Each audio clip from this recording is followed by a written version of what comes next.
Hello प्यारे बच्चों, कैसे हो आप सब। आप सभी का स्वागत है पीडब्ल्यू पे। मैं आपका टीचर, आपका दोस्त, आपके फिजिक्स के, आपके नीट का हमसफर जगजोत सर। और आज हम लेके आए हैं यहां पे लेक्चर नंबर 2 यकीन 5.0 पे, जहां हम इलेक्ट्रोस्टैटिक पोटेंशियल एंड कैपेसिटेंस पे फर्दर चर्चा करने वाले हैं, डिस्कशन करने वाले हैं। सो स्टूडेंट, सो फार हम लोगों ने क्या डिस्कस किया कल के लेक्चर में। हमने पोटेंशियल और पोटेंशियल एनर्जी के बारे में डिस्कशन किया। देखो, इलेक्ट्रिक चार्जेस को अगर समझना है, उसके बारे में जानना है, उसके बेसिक कैरेक्टरिस्टिक्स को समझना है, उसके बिहेवियर को जानना है, तो हमें दो चीजें चाहिए होती हैं। एक होता है इलेक्ट्रिक फील्ड और दूसरा होता है पोटेंशियल या पोटेंशियल एनर्जी। इलेक्ट्रिक फील्ड या इलेक्ट्रिक फोर्सेस के बारे में पहले हम लोगों ने पढ़ा था इलेक्ट्रिक चार्जेस एंड फील्ड्स में। बट अब जो हम लोग पढ़ रहे हैं वो पोटेंशियल और पोटेंशियल एनर्जी से रिलेटेड चीजों पे डिस्कशन कर रहे हैं। यहां पे जो हम लोग डिस्कशन करेंगे, सबसे पहले पोटेंशियल, जो कि मैंने आपको कल इंट्रोड्यूस कराया था एक पॉइंट चार्ज की वजह से। एक पॉइंट चार्ज का पोटेंशियल कैसा होता है, मैंने आपको वो डिस्कस किया था लास्ट लेक्चर में।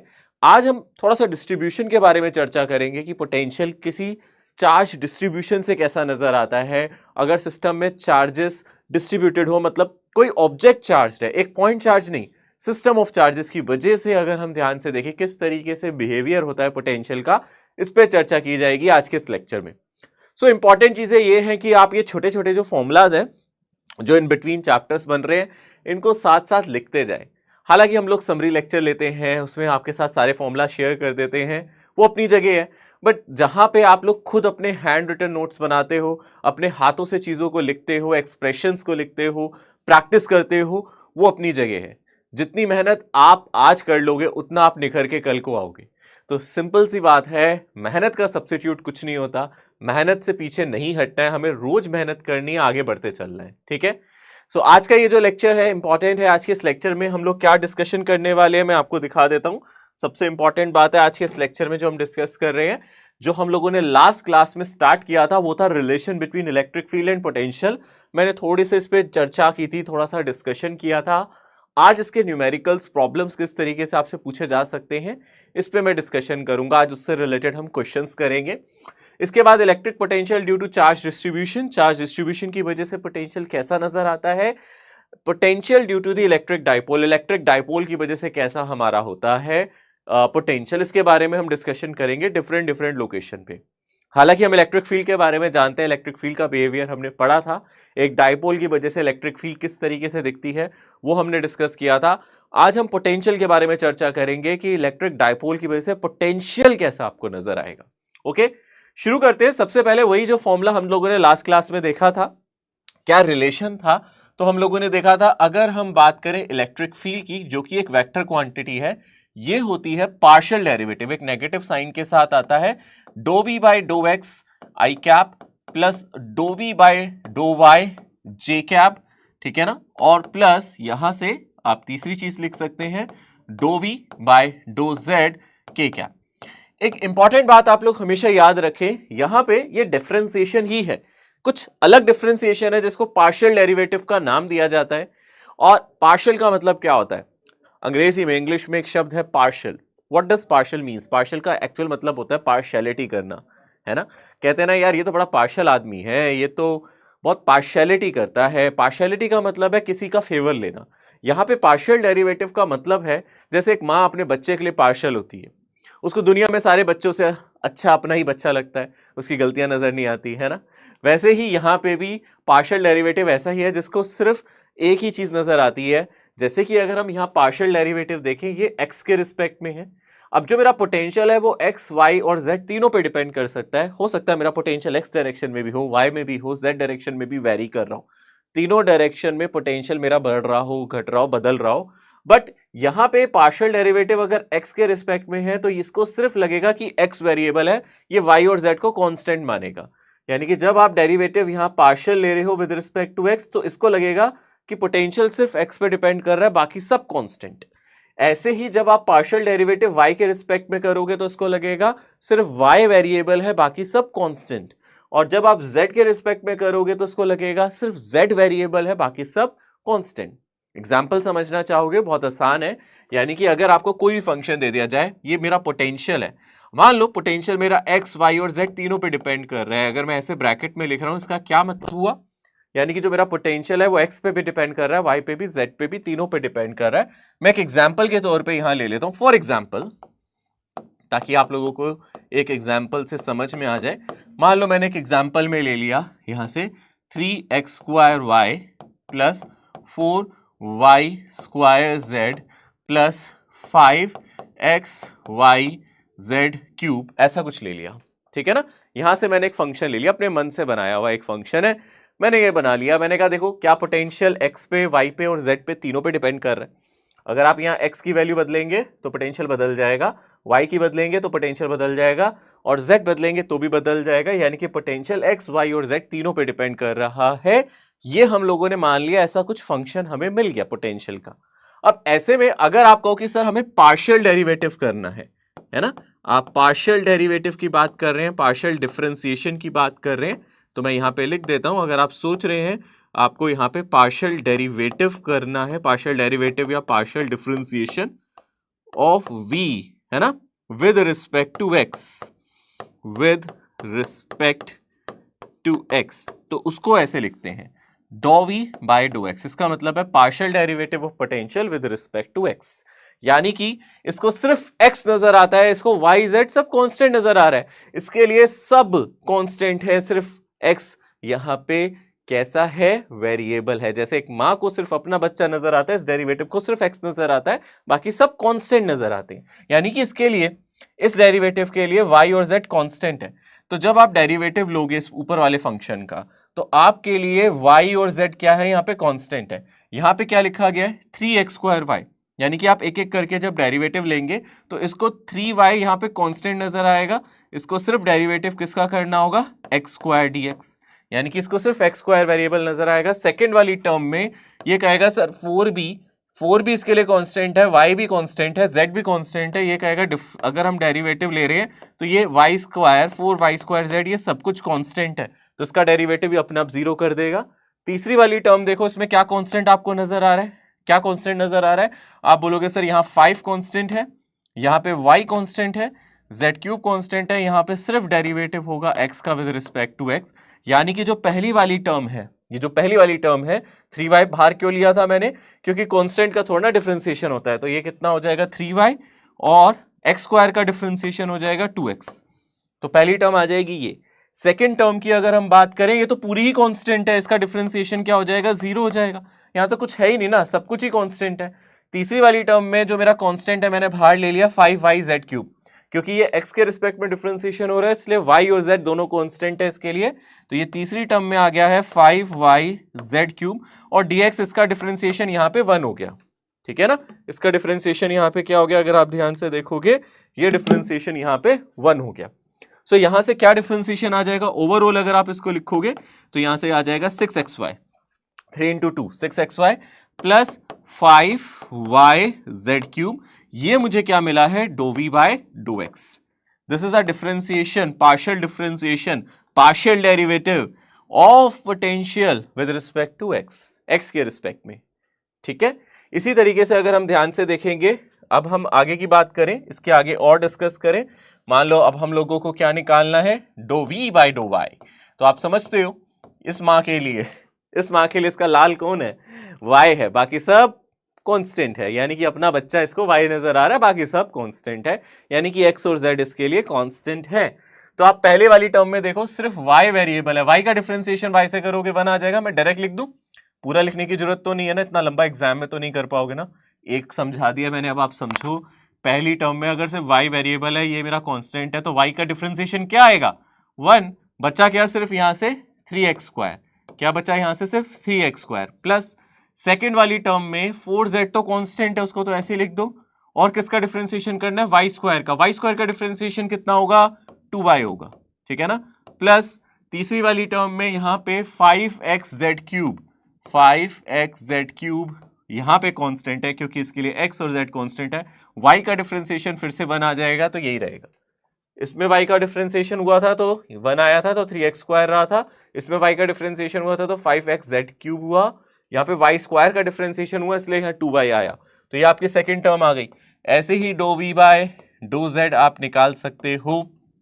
पहली वाली टर्म में कुछ भी z नहीं है, इस पूरे का डिफरेंशिएशन 0 हो जाएगा। पहली वाली टर्म में z है ही नहीं ना, ये तो पूरा कांस्टेंट है, इसका डिफरेंशिएशन 0। दूसरी वाली टर्म में जो कांस्टेंट है उसको हटाओ, कितना है 4y², और z का डिफरेंशिएशन 1, तो यहाँ पे इतना ही आएगा। प्लस तीसरी वाली टर्म में 5xy हमारा क्या है, कांस्टेंट है, और z³ का डिफरेंशिएशन हो जाएगा यहाँ पे 3z²।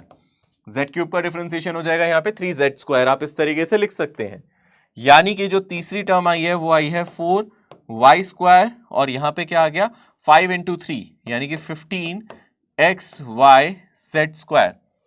ठीक है ना, यही आ रहा है ना हमारा आंसर अभी तक। अगर हम देखें सो फार, सेकेंड वाली टर्म को भी थोड़ा सा मल्टीप्लाई करके लिख लो आप, 3x² और 8zy, या फिर 8yz प्लस 5xz³।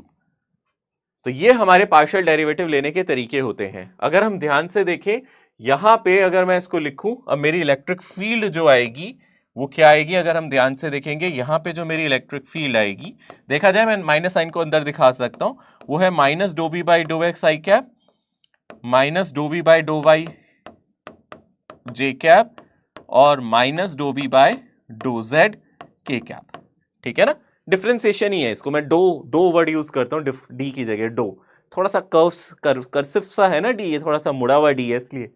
तो यहाँ पे अगर हम ध्यान से देखेंगे, अब हम इसकी जगह इसकी वैल्यू डाल सकते हैं। सिंपली हम ∂v/∂x की जगह इसकी वैल्यू डाल सकते हैं, ∂v/∂y की जगह इसकी, और ∂v/∂z की जगह इसकी। बट यहाँ i cap, j cap, k cap आएगा, यानी कि अगर आप यहाँ सब्स्टिट्यूट कर रहे हो तो आपको मिलेगा -6xy plus 5yz³ i cap.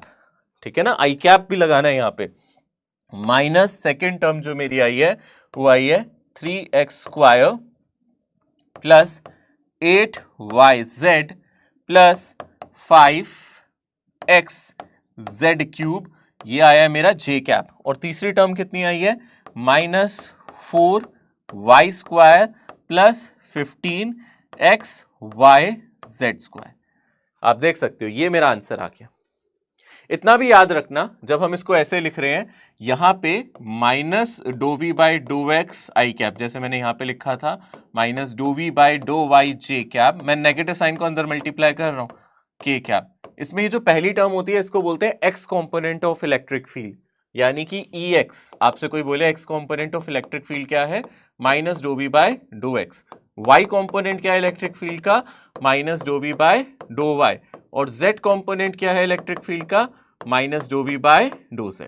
ठीक है ना, आप चाहे तो इसको भी साइड में लिख सकते हैं, x कॉम्पोनेंट ∂v/∂x है, y कॉम्पोनेंट इलेक्ट्रिक फील्ड का -∂v/∂y है, z कॉम्पोनेंट -∂v/∂z है। तरीका मैंने समझा दिया किस तरीके से आप इसको निकाल सकते हैं। क्वेश्चंस में बस आपको xyz की वैल्यू और दे देगा, पर उसको डिफरेंशिएशन करने के बाद डालते हैं। अगर आपको क्वेश्चन में x y z की वैल्यू दे दे, कोऑर्डिनेट्स दे दे, तो उसको पहले नहीं डालना। ऐसा मत करना कि आपने पहले कोऑर्डिनेट्स डाल दिए हैं यहाँ और डिफरेंशिएशन करके कह रहे हो सब जीरो हो गया।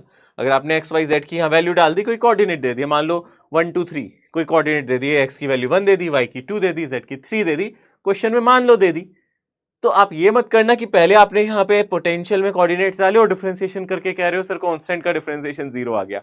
ये तो बहुत गलत बात है, ऐसे नहीं करना। डिफरेंशिएशन कर दो, उसके बाद वैल्यू डालो। जब आप एक बार डिफरेंशिएशन कर दो तो एक्स वाई जेड की वैल्यू डाल दो, अगर सवाल में दी जाए तो। पोटेंशियल अगर बदलेगा तो इलेक्ट्रिक फील्ड आएगी, पोटेंशियल नहीं बदलेगा तो कोई इलेक्ट्रिक फील्ड नहीं आएगी। ये बात एकदम से समझ लो, अच्छे से समझ लो। पोटेंशियल बदलने पर ही इलेक्ट्रिक फील्ड आती है, पोटेंशियल जब तक बदलता नहीं है इलेक्ट्रिक फील्ड नहीं होती। इलेक्ट्रिक फील्ड की डायरेक्शन कहां से कहां होती है, हाई पोटेंशियल से लो। इलेक्ट्रिक फील्ड की डायरेक्शन कहां से कहां होती है, हाई पोटेंशियल से लो। इसलिए यहां पे एक नेगेटिव साइन आता था ना। ये नेगेटिव साइन क्यों आता था, क्योंकि जिस डायरेक्शन में पोटेंशियल घट रहा है इलेक्ट्रिक फील्ड की डायरेक्शन वो है। जिस डायरेक्शन में पोटेंशियल की वैल्यू घट रही है उसी डायरेक्शन में इलेक्ट्रिक फील्ड दिखेगी। अगर पोटेंशियल एक्स डायरेक्शन में कांस्टेंट है तो कोई इलेक्ट्रिक फील्ड एक्स डायरेक्शन में नहीं होगी। अगर वाई डायरेक्शन में कांस्टेंट है तो कोई इलेक्ट्रिक फील्ड वाई डायरेक्शन में नहीं होगी। याद रखना है इसको, ठीक है। यहां पे एक सवाल है 2015 में आया हुआ है, जो मुझे लगता है आप आराम से कर सकते हैं। सवाल को ध्यान से पढ़ें, सवाल में पूछा क्या जाता है वो आपको समझ में आना चाहिए और आपको दिया क्या गया है। If the potential in the region is expressed, यहां पे आपको पोटेंशियल दिया है किसी रीजन में v x y z 6xy minus y plus 2yz, ये आपको पोटेंशियल गिवन है यहां पे, ठीक है ना। और आप लोगों से इलेक्ट्रिक फील्ड पूछ रहा है, यहां पे आपको कोऑर्डिनेट्स भी दे दिए, मतलब हम लोगों को पोटेंशियल दिया और कोऑर्डिनेट्स दिए। तो सोचो वही है सवाल जो अभी हम कर रहे थे। क्या करेंगे यहाँ पे, इलेक्ट्रिक फील्ड निकालने के लिए उसका फॉर्मूला यूज कर लेंगे, पार्शियल डेरिवेटिव वाला जो भी हमने सीखा था, और फाइनली कोऑर्डिनेट्स डालेंगे। इसको पहले डालना नहीं है, आपको x की वैल्यू 1, y की वैल्यू 1 और z की वैल्यू 0 दी है, आप पहले मत डाल देना या एक्स वाई जेड, नहीं तो फिर सब कुछ 0 0 होने लग जाएगा। डिफरेंशिएट करके डिफरेंशिएशन करेंगे, उसके बाद सब्स्टिट्यूट करें। यानी कि सबसे पहले आप मुझे बता सकते हो यहाँ पे कि आप doh v by doh x निकाल चुके हो। पहली टर्म अगर आप निकाल लोगे तो आसान हो जाएगा आप लोगों के लिए। कितना आएगा, यहाँ पे इसको x के रिस्पेक्ट में डिफरेंशिएशन करना है। 6xy में अगर आप इसको x के रिस्पेक्ट में डिफरेंशिएशन कर रहे हो तो इसके लिए 6y कांस्टेंट है और x यहाँ पे है, तो 6y as it is, x का डिफरेंशिएशन 1 माइनस y, इसका डिफरेंशिएशन तो और कुछ हो भी नहीं सकता, 0 ही हो सकता है क्योंकि ये तो पूरा ही कांस्टेंट है ना। x के रिस्पेक्ट में डिफरेंशिएशन कर रहे हैं तो y कांस्टेंट है, यहाँ पे 2yz है, ये भी कांस्टेंट है, यानी कि यहाँ से आपको मिला सिर्फ 6y, ठीक है ना। और y की जगह कितना डालना है, ये मेरी x की वैल्यू है, ये y की है, ये z की है। y की जगह कितना डालना है आपको बोलो, 6 इंटू 1, यानी कि ये कितना आ जाएगा, अगर आप y की जगह 1 डाल दोगे तो 6 इंटू 1 यानी कि 6 आ जाएगा। सिंपली ये आ गया 6। Doh we by dough x निकाल लिया, अब doh we by dough y की बारी है। अब doh we by dough y कैसे निकालोगे, सोचो कैसे निकालोगे आप लोग। सिंपल है सर, पहली वाली टर्म में 6x कांस्टेंट हो गया, पहली वाली टर्म में 6x कांस्टेंट हो गया। अब y का डेरिवेटिव क्या होगा, 1। y का डेरिवेटिव क्या होगा, डेफिनेटली 1 होगा, और तो कुछ नहीं हो सकता ना। y की पावर 1, इसका डेरिवेटिव 1 हो गया। सेकेंड वाली टर्म में y का डिफरेंशिएशन फिर से 1 आ गया, है ना, प्लस 2 टाइम्स z कांस्टेंट की तरह है ना यहाँ पे, क्योंकि डेरिवेटिव y के रिस्पेक्ट में हो रहा है, तो यहाँ पे 2yz में 2z कांस्टेंट है ना, और y का डेरिवेटिव फिर से 1, क्या यही बचा। अब यहाँ पे आप वैल्यू डालो 6 टाइम्स, x की जगह क्या डालोगे, जल्दी से देखो, x की जगह डालोगे 1 माइनस 1 प्लस 2 टाइम्स z की जगह डालोगे 0, तो यहां से कितना आ जाएगा आपका बोलो, 6 माइनस 1 यानी कि आ गया 5। कितना आ गया यहाँ पे देख सकते हो आप, 5 आ गया, ठीक है।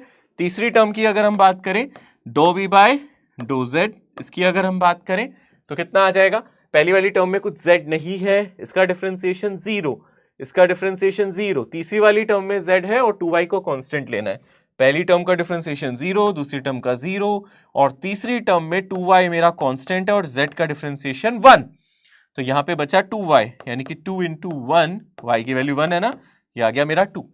अब हम इलेक्ट्रिक फील्ड को फाइनली लिख सकते हैं, क्योंकि इलेक्ट्रिक फील्ड का जो फॉर्मूला है वो minus dough we by dough x I cap minus dough we by dough Y J cap और minus dough we by do Z के कैप है।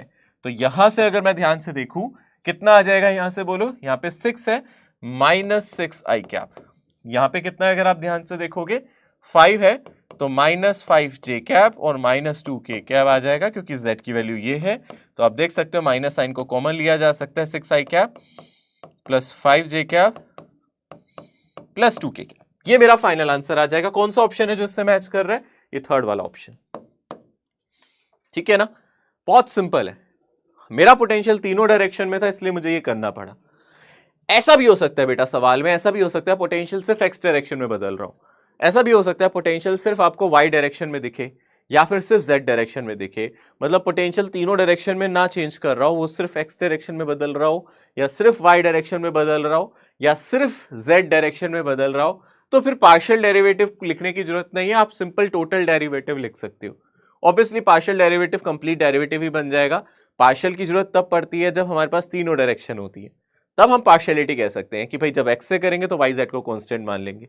अब मान लो अगर मेरा पोटेंशियल सिर्फ वाई डायरेक्शन में ही बदल रहा है, तो फिर पार्शियल डेरिवेटिव लेने की क्या जरूरत है, वो तो कंप्लीट डेरिवेटिव ही हो गया ना। अगर आप पार्शियल ले भी लोगे तो वहां तो एक्स और जेड वाली टर्म्स होंगी नहीं, तो वही कंप्लीट डेरिवेटिव की तरह हो गया। यानी कि अगर आपका पोटेंशियल सिर्फ एक ही डायरेक्शन में बदल रहा हो, एक से ज्यादा डायरेक्शन में ना बदल रहा हो, तो आप उसको सिंपली मान लो अगर एक्स डायरेक्शन में बदल रहा है तो आप d v by minus d v by d x लिख दो। अगर y डायरेक्शन में बदल रहा है माइनस dv बाई dy कर दो, z में बदल रहा है माइनस dv बाई dz कर दो, ठीक है ना। अगर किसी डायरेक्शन में पोटेंशियल बदल ही नहीं रहा तो उस डायरेक्शन में तो वैसे भी कोई इलेक्ट्रिक फील्ड होगी नहीं। तो देखिए जरा, एक ऐसा भी क्वेश्चन है, यहां पे एक क्वेश्चन है, आप देख सकते हो, क्वेश्चन को दोबारा से ध्यान से पढ़ो, शुरू से लेके आखिरी तक सवाल पूरा पढ़ना होता है। सवाल पढ़े बिना क्वेश्चन जो अटेम्प्ट कर रहा है वो गड़बड़ कर रहा है, ठीक है ना। पूरा पढ़ना है, सवाल पढ़ो पहले। क्या सवाल कहता है? The potential of the electric field produced by a point charge at any point x y z is given by this. क्या दिया है? ये आपको पोटेंशियल दिया है। अब आप मुझे देख के बताओ, क्या पोटेंशियल सिर्फ एक ही डायरेक्शन में बदल रहा है ना? ये सिर्फ एक ही डायरेक्शन में बदल रहा है। वो डायरेक्शन कौन सी है? क्या वो डायरेक्शन एक्स है, क्या वो डायरेक्शन वाई है, या वो डायरेक्शन जेड है? पोटेंशियल एक डायरेक्शन में बदल रहा है, दो में या तीन में? सिर्फ एक डायरेक्शन में। वो डायरेक्शन एक्स है, वाई है या जेड है? एक्स है। क्या हमें वाई और जेड निकालने की जरूरत है? D Y by D we by D Y या D we by D Z निकालने की जरूरत है हमें? यहाँ पे बिल्कुल भी नहीं है। यहाँ पे सिर्फ हमें एक्स डायरेक्शन में ही डेरिवेटिव लेना चाहिए। यानी कि ये तो सर एक स्टेप का क्वेश्चन हो गया, इलेक्ट्रिक फील्ड सिर्फ एक्स डायरेक्शन में होगी, जो भी इलेक्ट्रिक फील्ड होगी वो सिर्फ ई एक्स आई कैप होगी, क्योंकि वाई और जेड डायरेक्शन में तो कोई इलेक्ट्रिक फील्ड होगी नहीं, क्योंकि उस डायरेक्शन में तो पोटेंशियल का वेरिएशन है ही नहीं। यानी कि ये तो सिंपली यही हो गया। और ऑब्वियसली आपको यहाँ पे सिर्फ क्या करना है? Minus d we by d x. अब डो लिखने की जरूरत ही नहीं है ना। अब डो लिखूं या डी लिखूं एक ही बात है ना। मतलब हमें तो इसका डिफरेंशिएशन चाहिए। चलो, कितना डिफरेंशिएशन आ जाएगा इसका एक्स के रिस्पेक्ट में? 3x square. एक्स स्क्वायर का हो गया 2x, तो यहां से हो जाएगा 3 इंटू 2x, और 5 का डिफरेंशिएशन 0, ठीक है ना। 5 का डिफरेंशिएशन 0, एक फॉर्मूला से नेगेटिव साइन भी था ना ये माइनस वाला, तो यहां से आ गया माइनस 6x आई कैप। और x की वैल्यू कितनी है? ये रहा x, ये रहा y, ये रहा z। x की वैल्यू यहाँ पे कितनी है देख सकते हो? -2। तो -6 इंटू -2 आई कैप, यानी कि आ जाएगा 12 आई कैप यूनिट न्यूटन पर कूलम, ठीक है। वोल्ट पर मीटर भी लिख सकते हो, एक ही बात है, ठीक है। +12 आ रहा है, बट इसका आंसर ये ऑप्शन थर्ड आ रहा है। आई थिंक ये इजी है अगर आप ध्यान से करोगे। सो ऐसे ही क्वेश्चंस मैंने थोड़े आप लोगों के लिए डीपीपीस में भी डिजाइन किए हैं, तो आपको डीपीपीस जब अपलोड होंगी तो डीपीपी में भी आपको इस तरीके के सवाल मिलेंगे। और मैं कॉन्फिडेंट हूं कि आप लोग इन सवालों को बहुत आराम से कर लोगे ना। अरे अब तो इजी है, कर सकते हो। आप लोगों को डेरिवेटिव लेना आता है, डिफरेंशिएशन से घबराओ मत, दोस्ती कर लो, ठीक है, बिल्कुल कर लो भाई। डॉक्टर साहब अच्छे से सीख लो डिफरेंशिएशन, ये आपके बहुत काम आने वाला है। आपकी जो मंजिल है वो नीट का एग्जामिनेशन है, आपका जो सपना है वो एक कॉलेज है जिसमें आप सीख रहे हो, एमबीबीएस की डिग्री ले रहे हो। तो आप समझ लो वहां तक पहुंचने के लिए आपको ये छोटे मोटे हर्डल्स को क्रॉस करना है। डिफरेंशिएशन एक बहुत बड़ा हर्डल नहीं है आपके रास्ते में, एक छोटी सी मुसीबत है, एक छोटी सी रुकावट है, जिसको आप पार कर जाओगे, बहुत आराम से कर जाओगे। डरते रहोगे तो ये हर्डल बड़ा होता जाएगा, आपको लगेगा बड़ा मुश्किल है, बट जब अगर आप इसको आसानी से करते रहोगे, मेहनत करते रहोगे, तो हर्डल छोटे हो जाएंगे, आराम से टाप जाओगे भाई, पता भी नहीं चलेगा, ठीक है ना। जब गाड़ी सड़क पे चल रही होती है और बहुत धीरे चल रही होती है, घबराहट में अगर आप चला रहे हो तो आपको छोटे छोटे स्पीड ब्रेकर भी पता चलते हैं, बट अगर आप पूरी फुल स्पीड से निकालते हो तो कभी कभी छोटे छोटे हर्डल्स का पता भी नहीं चलता, आप पार लगा जाते हो। वही वाली बात है, कॉन्फिडेंस आपको पार लगा जाएगा, आपको ऐसे छोटे मोटे डिफरेंशिएशन से डर नहीं लगेगा। अगर आपके कॉन्फिडेंस में दम है, आपको अपने ऊपर विश्वास है, अपने ऊपर विश्वास रखो, बस यही है। आगे बढ़ते हैं। In a certain region of space with volume 0.2 meter cube, the potential is found to be 5 volt throughout. The magnitude of electric field in this region 2020 में आया हुआ सवाल। क्वेश्चन को पहले अच्छे से समझ लेते तो इसका आंसर आप वैसे ही कर देते, पेन उठाने की भी जरूरत नहीं है, सॉल्व करने की कोई जरूरत नहीं है, कैलकुलेशन की कोई जरूरत नहीं है इस क्वेश्चन में। क्योंकि अगर हम ध्यान से देखें, उसने बोला एक स्पेस है जिसका वॉल्यूम दिया है, चलो ठीक है दे दिया, okay. The electric potential is found 5 volt through out. इसका क्या मतलब है? इस लाइन का मतलब समझा दो तो क्वेश्चन हो जाएगा। यानी कि पूरी वॉल्यूम में, हर जगह पे जितनी भी आपकी वॉल्यूम है, पूरा स्पेस, कोई रीजन है, कोई स्पेस है जिसका कुछ वॉल्यूम होगा 0.2 मीटर क्यूब, बट इस पूरे ही रीजन में यहां यहां यहां यहां हर जगह पोटेंशियल सेम है। उस पोटेंशियल की वैल्यू कितनी है? 5 वोल्ट। हर जगह पे ये पोटेंशियल 5 वोल्ट है। क्या पोटेंशियल बदल रहा है इस रीजन में? नहीं बदल रहा। थ्रू आउट 5 वोल्ट का मतलब पोटेंशियल नहीं बदल रहा है, कांस्टेंट है, बदल नहीं रहा है पोटेंशियल। जो चीज बदलती नहीं है उसी को तो कांस्टेंट कहा जाता है। तो आप मुझे बता सकते हो इलेक्ट्रिक फील्ड क्या होगी? मैंने बड़ी देर से बहुत ऊंची आवाज में बार बार इस चीज को रिपीट कराया है कि पोटेंशियल के बदलने से ही इलेक्ट्रिक फील्ड आती है। अरे इलेक्ट्रिक फील्ड का एहसास ही तब होता है जब पोटेंशियल बदलता है, क्योंकि इलेक्ट्रिक फील्ड को जाना ही हाई पोटेंशियल से लो है। अब जितना पोटेंशियल इसका है उतना पोटेंशियल इसका है उतना पोटेंशियल इसका है, तो फिर कैसे इलेक्ट्रिक फील्ड आएगी? इलेक्ट्रिक फील्ड की डायरेक्शन क्या होगी? हो ही नहीं सकती। यानी कि ऐसे रीजन में जहां इलेक्ट्रिक फील्ड आ नहीं सकती वहां पोटेंशियल कांस्टेंट होता है, या फिर जहां पोटेंशियल नहीं बदलता वहां इलेक्ट्रिक फील्ड जीरो होती है। इलेक्ट्रिक फील्ड यहां आ ही नहीं सकती। ठीक है, ऐसे समझ लो आप और आपका दोस्त, ठीक है ना, आप दोनों के पास ही एक जितना पैसा है, आपके पास भी उतनी ही दौलत है जितने आपके दोस्त के पास। अब ना आपको आपका दोस्त देगा ना आप अपने दोस्त को दोगे, आप कहोगे दोनों के पास सेम ही तो है। हाँ, आपका एक दोस्त है जो काफी गरीब है, उसको जरूरत है पैसों की, आप उसको दे दोगे। ऐसी इलेक्ट्रिक फील्ड है, वो हाई से लो जाती है। हाँ, आपका एक दोस्त बहुत अमीर है, हो सकता है वो आपकी मदद कर दे, तो वो आपको देना स्टार्ट करे पैसा। हाँ, पर ये तो तभी है ना जब दोनों में फर्क हो, बट अगर दोनों ही बराबर है तो कोई किसी को क्यों देगा। वैसे ही यहाँ पे भी इलेक्ट्रिक फील्ड के साथ है। अगर पूरे रीजन में, पूरे स्पेस में इलेक्ट्रिक फील्ड, सॉरी पूरे रीजन, पूरे स्पेस में पोटेंशियल एक जैसा है, बदल नहीं रहा है, एक जैसा ही माहौल है, तो इलेक्ट्रिक फील्ड आ ही नहीं सकती, कोई आदान प्रदान होगा ही नहीं ना। यहाँ इलेक्ट्रिक फील्ड हाई से लो जाती है, यहाँ सब कुछ एक जैसा है, तो यहाँ पे हमारा पोटेंशियल सेम है, इसी वजह से, इसी कारण इलेक्ट्रिक फील्ड होगी यहाँ पे zero. Electric potential due to charge distribution. हम लोगों ने रिंग की इलेक्ट्रिक फील्ड के बारे में सीखा था, हम लोगों ने कैलकुलेट किया था रिंग की इलेक्ट्रिक फील्ड क्या होती है। अब हम चर्चा कर सकते हैं इसके पोटेंशियल के बारे में। तो सबसे पहले समझते हैं ध्यान से दोबारा से रिंग होता क्या है। तो हाँ, मेरे पास कड़ा है मेरा, ठीक है ना, इसको हम रिंग की तरह यहाँ पे कंसीडर कर सकते हैं। अगर आप ध्यान से देखो, आप देखो इसका कुछ रेडियस होगा, इसका कहीं सेंटर होगा, है ना। अब इसकी वजह से मुझे क्या निकालना है? पोटेंशियल कैलकुलेट करना है। क्या कैलकुलेट करना है? इसकी वजह से पोटेंशियल कैलकुलेट करना है। कहाँ करना है? सबसे पहले हम इसकी एक्सिस को समझेंगे। ये मार्कर, ये पेन इसकी एक्सिस की तरह काम करेगा, आप देख सकते हो, ये इसकी एक्सिस की तरह काम करेगा। सेंटर से पास कर रही है, प्लेन के परपेंडिकुलर है, आप देख सकते हो, सेंटर से पास कर रही है, प्लेन के परपेंडिकुलर है। किसके प्लेन के? रिंग के प्लेन के परपेंडिकुलर। इसकी एक्सिस पे हम लोग फाइंड आउट करना चाहते हैं क्या पोटेंशियल होगा। यानी कि हम सबसे पहले यहाँ पे एक रिंग बना लेते हैं। मैं यहाँ पे एक रिंग ड्रॉ कर लेता हूँ। इस तरीके से मैंने यहाँ पे एक रिंग कंसीडर कर ली। लेट अस से ये हमारी रिंग है, चार्ज रिंग है। और हम लोग क्या कंसीडर करते हैं? अब इसकी एक्सिस को कंसीडर करते हैं। यहाँ पे मैं इसकी एक्सिस कंसीडर कर रहा हूँ, ये इसका सेंटर है। यहां से मैंने ये एक्सिस कंसीडर कर ली। एक्सिस नजर आ रही है ना भाई सबको? अच्छे से नजर आ रही है, अच्छे से दिख रही है ना। इसकी एक्सिस पे मेरा इंटरेस्ट है कि मैं क्या कैलकुलेट कर लूं? पोटेंशियल। अब रिंग को कैसा चार्ज देता हूं? पॉजिटिव चार्ज दे देता हूं। रिंग को कैसा चार्ज दे देता हूं? पॉजिटिव चार्ज दे देता हूं। मान लो ये रिंग को मैंने चार्ज दे दिया, ये पॉजिटिवली चार्ज्ड है, ठीक है, ये पॉजिटिवली चार्ज्ड है। मैंने अभी इसको लिया यूनिफॉर्मली चार्ज्ड। कैसा लिया मैंने? यूनिफॉर्मली, ठीक है ना। इस तरीके से हमने इसको एक यूनिफॉर्म चार्ज दे दिया, ठीक है। ये नजर आ रहा होगा आप लोगों को, इस पे एक यूनिफॉर्म चार्ज डिस्ट्रीब्यूशन आपको नजर आ रहा है। कुछ इस तरीके से आपको इस पे यूनिफॉर्म चार्ज डिस्ट्रीब्यूशन नजर आ जाएगा, ठीक है। अब इसका सेंटर है यहाँ पे, this is the centre of the ring. आप देख सकते हो ये रिंग का क्या है? सेंटर है।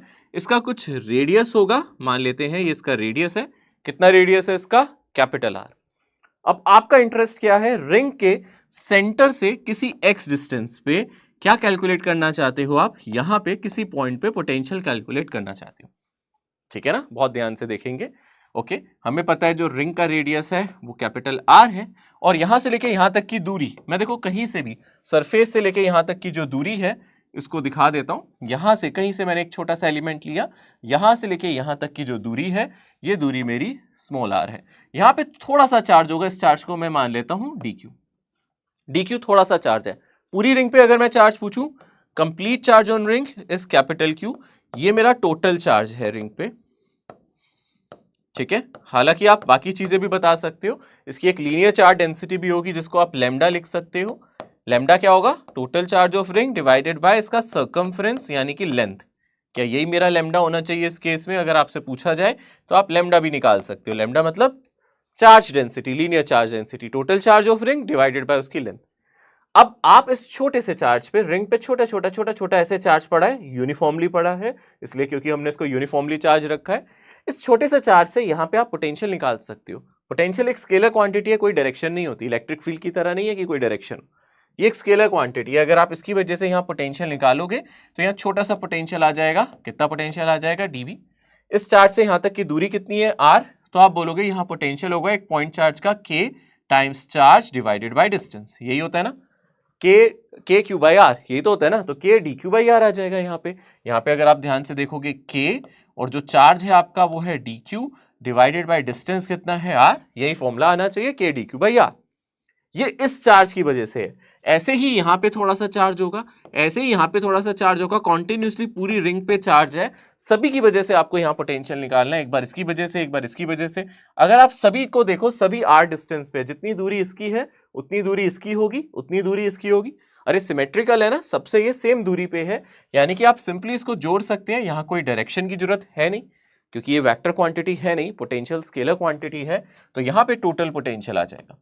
तो टोटल पोटेंशियल अगर आप ध्यान से देखोगे यहाँ पे k, और क्योंकि डिस्टेंस भी यहाँ पे फिक्स्ड है, r यहाँ कांस्टेंट है क्योंकि यहाँ से लेके यहाँ तक की दूरी फिक्स्ड है, बस हमें क्या मिला, integration of dq।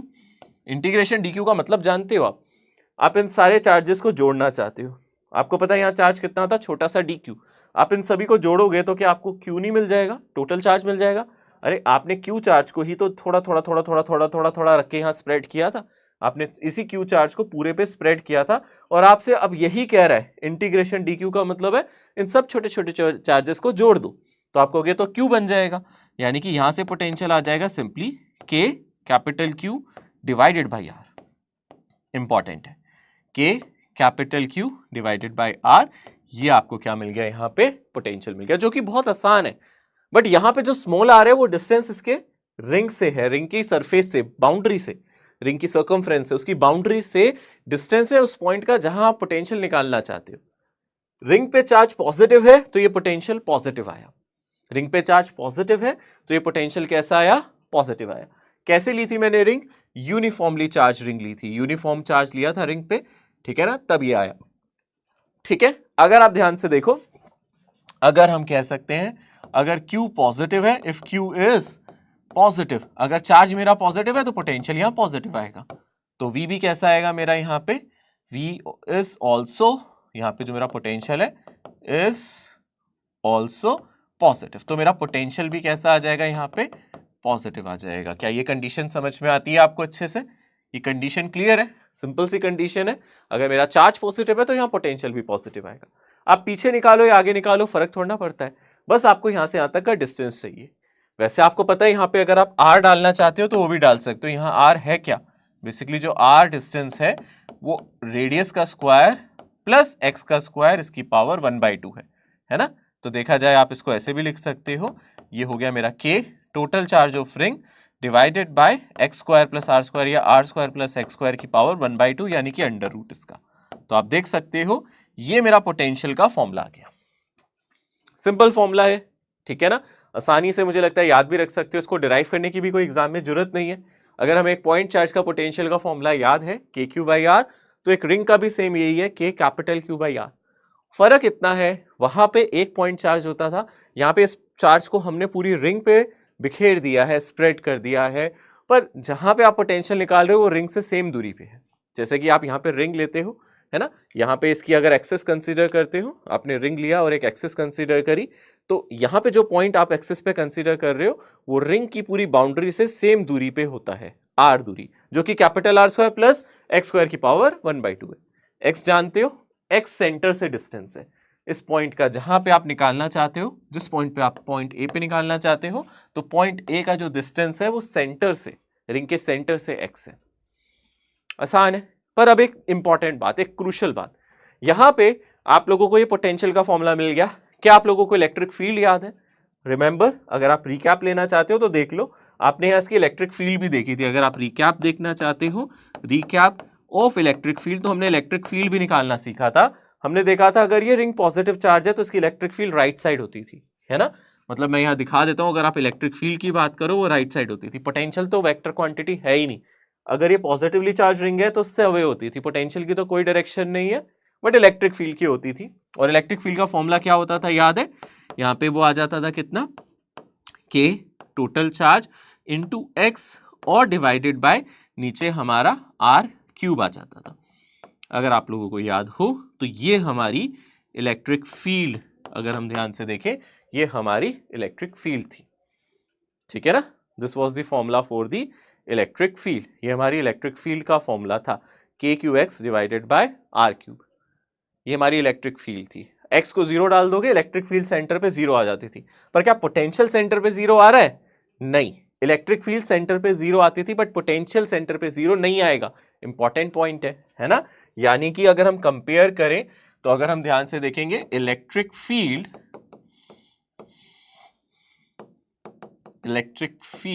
Versus potential, अगर हम दोनों को यहां पे कंपेयर करें फॉर रिंग, ठीक है ना, यहां पे हम रिंग की चर्चा कर रहे हैं, ठीक है ना, यूनिफॉर्मली चार्ज रिंग ले रहे हैं, ठीक है ना। चलो, यूनिफॉर्मली चार्ज हमने रिंग ले लिया, इसके लिए हम चर्चा करते हैं, तो चलो हमें समझ में आएगी, एक इंपॉर्टेंट बात समझ में आएगी। मैं दोबारा से यहां दिखा देता हूं। ऑब्वियसली यहां पहले मैं एक रिंग बना देता हूं और इसको कंपेयर कर लेता हूं, ठीक है। ये हमने अपनी रिंग बना ली जैसे पहले कंसीडर किया था, है ना। अब इसकी एक्सिस पे हम क्या रखेंगे? चार्ज रखेंगे। अब इसकी एक्सिस ले लेते हैं हम इस तरीके से, यहाँ पे हम एक्सिस ले लेते हैं और चार्ज रिंग पे डालेंगे, और एक्सिस पे किसी पॉइंट पे हम पोटेंशियल वगैरह, फील्ड वगैरह के बारे में चर्चा करेंगे। यहाँ पे आप देख सकते हो ये रिंग मैंने ऐसे मान ली है ये कैसी है मेरी? ये मेरी पॉजिटिवली चार्ज रिंग है, पॉजिटिवली चार्ज। ये इसका सेंटर है, ये रिंग का क्या है? सेंटर पॉइंट है, मान लेते हैं O, है ना। यहां से हम डिस्टेंस ले लेते हैं, हम किसी डिस्टेंस x की बात कर लेते हैं, तो x पे हम क्या चेक कर रहे हैं? मान लो इलेक्ट्रिक फील्ड और पोटेंशियल। तो अभी हमने देखा पोटेंशियल का फॉर्मूला बहुत सिंपल है। अगर आप पोटेंशियल की बात कर रहे हो तो वो K capital Q divided by R है ना। और इलेक्ट्रिक फील्ड की अगर हम बात करें तो वो है K capital Q x divided by R cube. ये मेरी इलेक्ट्रिक फील्ड का फॉर्मूला है। दोनों फॉर्मूलास एक दूसरे से अलग नजर आ रहे हैं, आप देख सकते हो, ये दो फॉर्मूलास हैं। आप याद रखो एट सेंटर, है ना, अगर मैं डिस्कस करूं at centre O, centre of ring, मतलब रिंग के सेंटर पे, ठीक है ना। अगर हम ध्यान से देखेंगे तो मेरा पोटेंशियल 0 नहीं होगा, तो यहां पे ये कितना हो जाएगा? KQ डिवाइडेड बाई, आपको पता है R को आप क्या लिख सकते हो? R को लिख सकते हो x square plus R square की पावर 1/2। सेंटर का मतलब हो जाएगा, आप x को क्या डाल दो? 0 डाल दो। सेंटर का मतलब है x को 0 डाल दो, यानी कि ये बन जाएगा KQ divided by R simply. यानी कि सेंटर पे पोटेंशियल KQ बाई R है। इस रिंग के सेंटर पे पोटेंशियल 0 नहीं है, इसके सेंटर पे अगर आप देखोगे पोटेंशियल 0 नहीं है, पोटेंशियल यहाँ पे KQ डिवाइडेड बाय R है। बट अगर आप फील्ड की बात करते हो, इलेक्ट्रिक फील्ड एट सेंटर, यहाँ पे आपको K capital Q into 0 divided by, यहाँ पे आपको मिलेगा x square plus R square की पावर 3/2। एक्स की जगह आप फिर यहाँ पे 0 डाल सकते हो, बट ऑब्वियसली ये तो आपको 0 ही मिल जाएगी। इलेक्ट्रिक फील्ड सेंटर पे 0 होती है, सेंटर पे इलेक्ट्रिक फील्ड 0 होती है। इलेक्ट्रिक फील्ड मैक्सिमम कहाँ होती थी? इलेक्ट्रिक फील्ड अगर हम ध्यान से देखेंगे, इसके अलावा हम याद रख सकते हैं इलेक्ट्रिक फील्ड मैक्सिमम कहाँ होती थी? ई मैक्सिमम कहाँ होता था? At x is equals to plus minus R/√2, है ना। यानी कि आगे और पीछे, इंफिनिटी पे दोनों जगह 0 होती थी। बट अगर आप v की बात करें, v मैक्सिमम कब होगा? v will be maximum at x is equals to 0, यानी कि सेंटर ऑफ रिंग पे ही पोटेंशियल आपका मैक्सिमम है। आप सेंटर से जितना दूर जा रहे हो आपका पोटेंशियल घट रहा है, तो v is maximum at x is equals to 0, यानी कि एट सेंटर। फर्क है ना, जहां इलेक्ट्रिक फील्ड 0 है वहां पोटेंशियल मेरा मैक्सिमम है, वहां उसकी वैल्यू मैक्सिमम है पॉजिटिव चार्ज के लिए। ऑब्वियसली पॉजिटिव चार्ज की बात कर रहे हैं, क्योंकि अगर आप नेगेटिव चार्ज लोगे तो पोटेंशियल नेगेटिव आएगा, ठीक है ना, तो पोटेंशियल नेगेटिव आएगा। बट मैं मैग्नीट्यूड की बात कर लेता हूं, let us say just forget about the negative sign, potential positive negative दोनों होता है। अगर मैं मैग्नीट्यूड की बात करूं, पोटेंशियल का मैग्नीट्यूड सेंटर पे कैसा होगा? हमेशा मैक्सिमम। अगर ये पॉजिटिवली चार्ज है तो यहां पे अगर हम ध्यान से देखेंगे, एक्सिस से दूर जाएंगे तो उसका मैग्नीट्यूड घटेगा, ठीक है ना। नेगेटिवली चार्ज है तो हम कह सकते हैं सेंटर पे हमारी जो पोटेंशियल है वो मैक्सिमम नहीं मिनिमम होगी, क्योंकि सेंटर पे दूर जाएंगे तो मेरा नेगेटिव में नंबर कम हो जाएगा। मतलब ऐसे से अगर मैं आपसे बोलूँ अगर ये नेगेटिवली चार्ज रिंग है, आप खुद सोचो, अगर मैं बोलूँ ये नेगेटिवली चार्ज रिंग है, यहाँ पोटेंशियल -30 है और सेंटर पे -10 है, तो आप बोलोगे सेंटर यहाँ पे -30 है और सेंटर पे -50 है, सॉरी, या -30 और सेंटर पे -50 है, तो आप बोलोगे सर सेंटर पे कम है, दूर ज़्यादा है, क्योंकि दूर जाते जाते ये 0 हो जाएगी, ठीक है ना। नेगेटिवली चार्ज के लिए अगर यहाँ -30 और सेंटर पे -50 है, तो -50 आपको कम लगेगा, क्योंकि -50 छोटा नंबर है as compared to -30। But magnitude wise centre पे हमेशा पोटेंशियल आपका ज्यादा होगा, क्योंकि -50 और -30 में अगर मैं सिर्फ मैग्नीट्यूड लूं तो 50 30 से बड़ा होता है।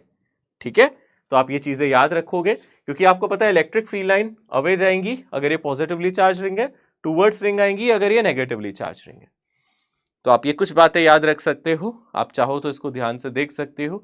यहाँ पे आपको ये फॉर्मूला नजर आ रहा है। ओके, क्लियर है। सेंटर पे अगर हम पॉजिटिवली चार्ज लें तो हमारा मैक्सिमम पोटेंशियल होगा, दूर जाते जाते ये पोटेंशियल क्या होता जाएगा, कम होता जाएगा। दूर जाते जाते ये पोटेंशियल क्या होता जाएगा, कम होता जाएगा। ठीक है, क्लियर है। और अगर हम ध्यान से देखें, आपको सर ये रिंग हमने कैसे ली थी, यूनिफॉर्मली चार्ज। इस रिंग को मैंने बोला था ये कैसी रिंग है मेरी, यूनिफॉर्मली चार्ज्ड है। ये मैंने इस पे कंडीशन डाली थी, हैशटैग लगा दिया ऊपर, ठीक है ना, हैशटैग यूनिफॉर्मली चार्ज्ड। ये हम लोगों ने कंडीशन ली थी। आप कहोगे सर अगर यूनिफॉर्मली चार्ज ना हो तो, अगर ये यूनिफॉर्मली चार्ज ना होती तो क्या होता पोटेंशियल के बारे में। देखो यूनिफॉर्मली चार्ज नहीं है तो मैं इलेक्ट्रिक फील्ड नहीं डिस्कस कर रहा, क्योंकि वो अलग अलग तरीके से हो सकती है, चार्ज का डिस्ट्रीब्यूशन गिवन होगा तभी आप बता पाओगे। बट अगर नॉन यूनिफॉर्मली चार्ज भी हो जाए ring, non uniformly charged, non uniformly charge मतलब चार्ज का डिस्ट्रीब्यूशन मुझे पता नहीं है, अलग तरीके से भी हो सकता है। नॉन यूनिफॉर्म का मतलब मैंने ये रिंग ली, जैसे कि ये मेरी रिंग है, मैंने इसके ऊपर चार्ज ऐसे ऐसे रख दिया, बट मैंने ध्यान नहीं दिया, कहीं ज्यादा रख दिया, कहीं कम रख दिया, कहीं ज्यादा रख दिया, कहीं कम रख दिया, है ना। हो सकता है ऊपर वाले पोर्शन पे ज्यादा रख दिया, नीचे कम रख दिया, कहीं बहुत ज्यादा हो गया, कहीं इतना कम हो गया बिल्कुल जीरो हो गया। तो कहने का मतलब है नॉन यूनिफॉर्मली आप चार्ज कर रहे हो। तो अगर आप ध्यान से देखोगे, मैं यहाँ दोबारा से रिंग कंसीडर करता हूँ, लेटेस्ट से मैं फिर से यहाँ रिंग बना देता हूँ। इस तरीके से हमने रिंग को कंसीडर कर लिया है, और अब इस पे जो चार्ज रखा जा रहा है वो नॉन यूनिफॉर्मली रखा जा रहा है, यानी कहीं ज्यादा कहीं कम, है ना। हो सकता है यहाँ पे बहुत पास पास हो ऐसे ऐसे चार्ज, है ना, और यहाँ पे बहुत दूर दूर हो, कहीं आपने बहुत ज्यादा रख दिया, कहीं आपने बहुत कम रख दिया, है ना, कहीं ऐसे रख दिया, कहीं ऐसे रख दिया। तो आप देख रहे हो नॉन यूनिफॉर्म डिस्ट्रीब्यूशन टाइप आपको नजर आएगा कि कहीं पे चार्ज ज्यादा, कहीं पे कम, non uniformly. But total charge, मैंने आपको टोटल चार्ज बता दिया, मान लो मैंने आपको यहाँ पे टोटल चार्ज कह दिया कि वो मेरा क्यू है। पहले वाले केस में टोटल चार्ज को यूनिफॉर्मली रखा था, टोटल चार्ज पहले भी कैपिटल क्यू था पर यूनिफॉर्मली रखा था। यूनिफॉर्म का मतलब हर जगह एक जितना, स्प्रिंकल एक जैसा किया। अगर मैं यहां से देखूं, यहां देखूं, यहां देखूं, हर जगह इतने हिस्से में सेम चार्ज था। चार्ज पर यूनिट लेंथ मेरी कांस्टेंट थी, ये फिक्स था। अब ये फिक्स नहीं है, लैम्डा कांस्टेंट नहीं है, यानी कि यहाँ लैम्डा क्या है, इज नॉट कांस्टेंट। कहीं पे चार्ज ज्यादा है, कहीं पे चार्ज कम है। हो सकता है आप छोटा सा हिस्सा यहाँ काटो, उस पर बहुत कम चार्ज हो, यहां से काटो तो बहुत ज्यादा हो, ठीक है ना। अब भी अगर आप पोटेंशियल निकालते हो तो कोई फर्क नहीं पड़ेगा, याद रखना पोटेंशियल के फॉर्मूले में अभी भी कोई फर्क नहीं पड़ेगा। अगर आप x डिस्टेंस पे यहाँ पे पोटेंशियल निकालने की कोशिश करते हो, ये डिस्टेंस मेरा r है, कहीं से भी देख लूं, ये डिस्टेंस यहाँ से देख लूं, यहाँ से देख लूं, ये डिस्टेंस r है, जो कि आपको पता है रेडियस और x की टर्म्स में लिखा जा सकता है ना। ये डिस्टेंस मैं यहाँ पे कंसिडर कर रहा हूँ, ठीक है, एक सेकेंड।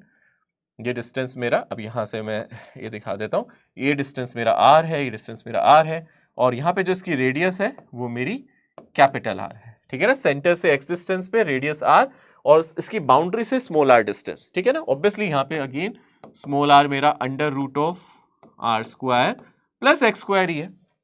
बट अब चार्ज नॉन यूनिफॉर्मली डिस्ट्रीब्यूटेड है, चार्ज यूनिफॉर्मली डिस्ट्रीब्यूटेड नहीं है, अब नहीं है यूनिफॉर्मली डिस्ट्रीब्यूटेड।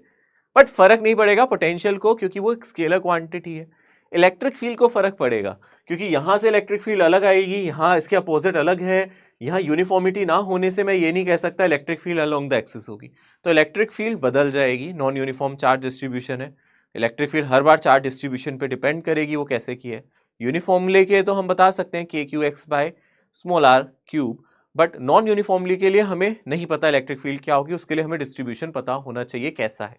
बट पोटेंशियल को इससे फर्क नहीं पड़ता, potential is independent of charge distribution, कैसे आपने डिस्ट्रीब्यूट किया है। क्योंकि यहां से कुछ चार्ज से फील्ड आएगी, पोटेंशियल आएगा, यहां से कुछ पोटेंशियल आएगा, यहां से आएगा, ओवरऑल अभी भी आपका आंसर क्या आएगा, k टाइम्स कैपिटल Q और डिवाइडेड बाय R, यही पोटेंशियल रहेगा। क्योंकि यहां पे कोई डायरेक्शन नहीं है, इलेक्ट्रिक फील्ड बदल रही है क्योंकि उसकी डायरेक्शन है, तो यहां पे जो मेरा पोटेंशियल है उसे फर्क नहीं पड़ेगा, क्योंकि आपको एट लास्ट सारे चार्जेस को जोड़ के यहां रखना है बस। तो इन सभी का सम अभी भी Q है, पहले भी Q था, यानी कि पोटेंशियल क्या रहेगा, सेम, ठीक है ना, same as of uniform charge distribution. मतलब यूनिफॉर्म डिस्ट्रीब्यूशन जैसा ही आंसर आ रहा है, यानी कि पोटेंशियल पे फर्क नहीं पड़ेगा। तो आपसे ये सवाल पूछ सकता है नीट में इस साल कि अगर रिंग को यूनिफॉर्म चार्ज रखे और एक बार नॉन यूनिफॉर्म चार्ज रखे, पर दोनों बार चार्ज सेम रखे। मान लो पहले भी मैंने 10 कूलम चार्ज ही रखा था, अब भी 10 कूलम चार्ज ही रखा है। फर्क ये है पहले यूनिफॉर्मली डिस्ट्रीब्यूट किया था, अब नॉन यूनिफॉर्मली डिस्ट्रीब्यूट किया, कहीं ज्यादा कहीं कम। पोटेंशियल पे फर्क नहीं पड़ता है, पोटेंशियल अभी भी सेम रहेगा, स्केलर क्वांटिटी है। इलेक्ट्रिक फील्ड पे फर्क पड़ जाएगा अब, क्योंकि हो सकता है वो अलोंग द एक्सिस ना भी हो सकता है, लेफ्ट साइड जा रही हो, राइट साइड जा रही हो, ठीक है ना। Electric field will change but potential remain same. Electric field will change, ठीक है ना, इलेक्ट्रिक फील्ड चेंज हो जाएगी, डिपेंड्स ऑन डिस्ट्रीब्यूशन, ठीक है ना, depends on distribution of charge, कि आप कैसे चार्ज को डिस्ट्रीब्यूट कर रहे हो। डिस्ट्रीब्यूशन ऑफ चार्ज, आपने चार्ज कैसा रखा है उस पर डिपेंड करेगी, ठीक है ना। मान लो आपको कभी ऐसे दे दे, सोचो ऐसे दे दे, एक सवाल बना दे, एक इंटरेस्टिंग सा सवाल बना दे, इस साल नीट में मजेदार सवाल आपके लिए तैयार कर, एकदम कुरकुरा, एकदम प्यारा सा, ऐसा सा सवाल तैयार कर दे कि एक रिंग है इस तरीके से, ये उसका सेंटर है, ठीक है, और मान लेते हैं यहाँ पे हम एक्सिस ले लेते हैं, इसकी रिंग की कोई एक्सिस कंसीडर कर लेते हैं, जैसे कि मैं यहां कंसीडर कर रहा हूं, यहां पे मैंने इसकी एक्सिस कंसीडर कर ली, और मैंने ऊपर वाली आधी रिंग को चार्ज दे दिया, ऊपर वाली आधी रिंग को चार्ज दे दिया, लेट अस से इस तरीके से प्लस क्यू, ठीक है, और नीचे वाली आधी रिंग को चार्ज दे दिया मैंने, जितना ऊपर पॉजिटिव दिया ना उतना ही चार्ज यहाँ पे नेगेटिव दे दिया, है ना, उतना ही चार्ज यहाँ पे नेगेटिव दे दिया, ठीक है।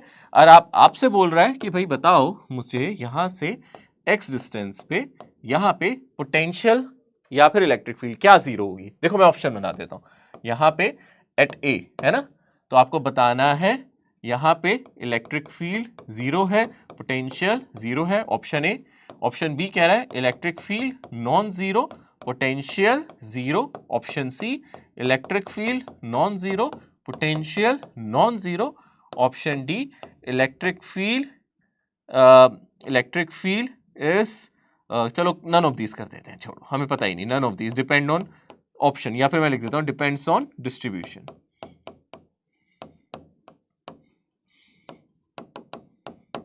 ठीक है ना, डिपेंड्स ऑन डिस्ट्रीब्यूशन।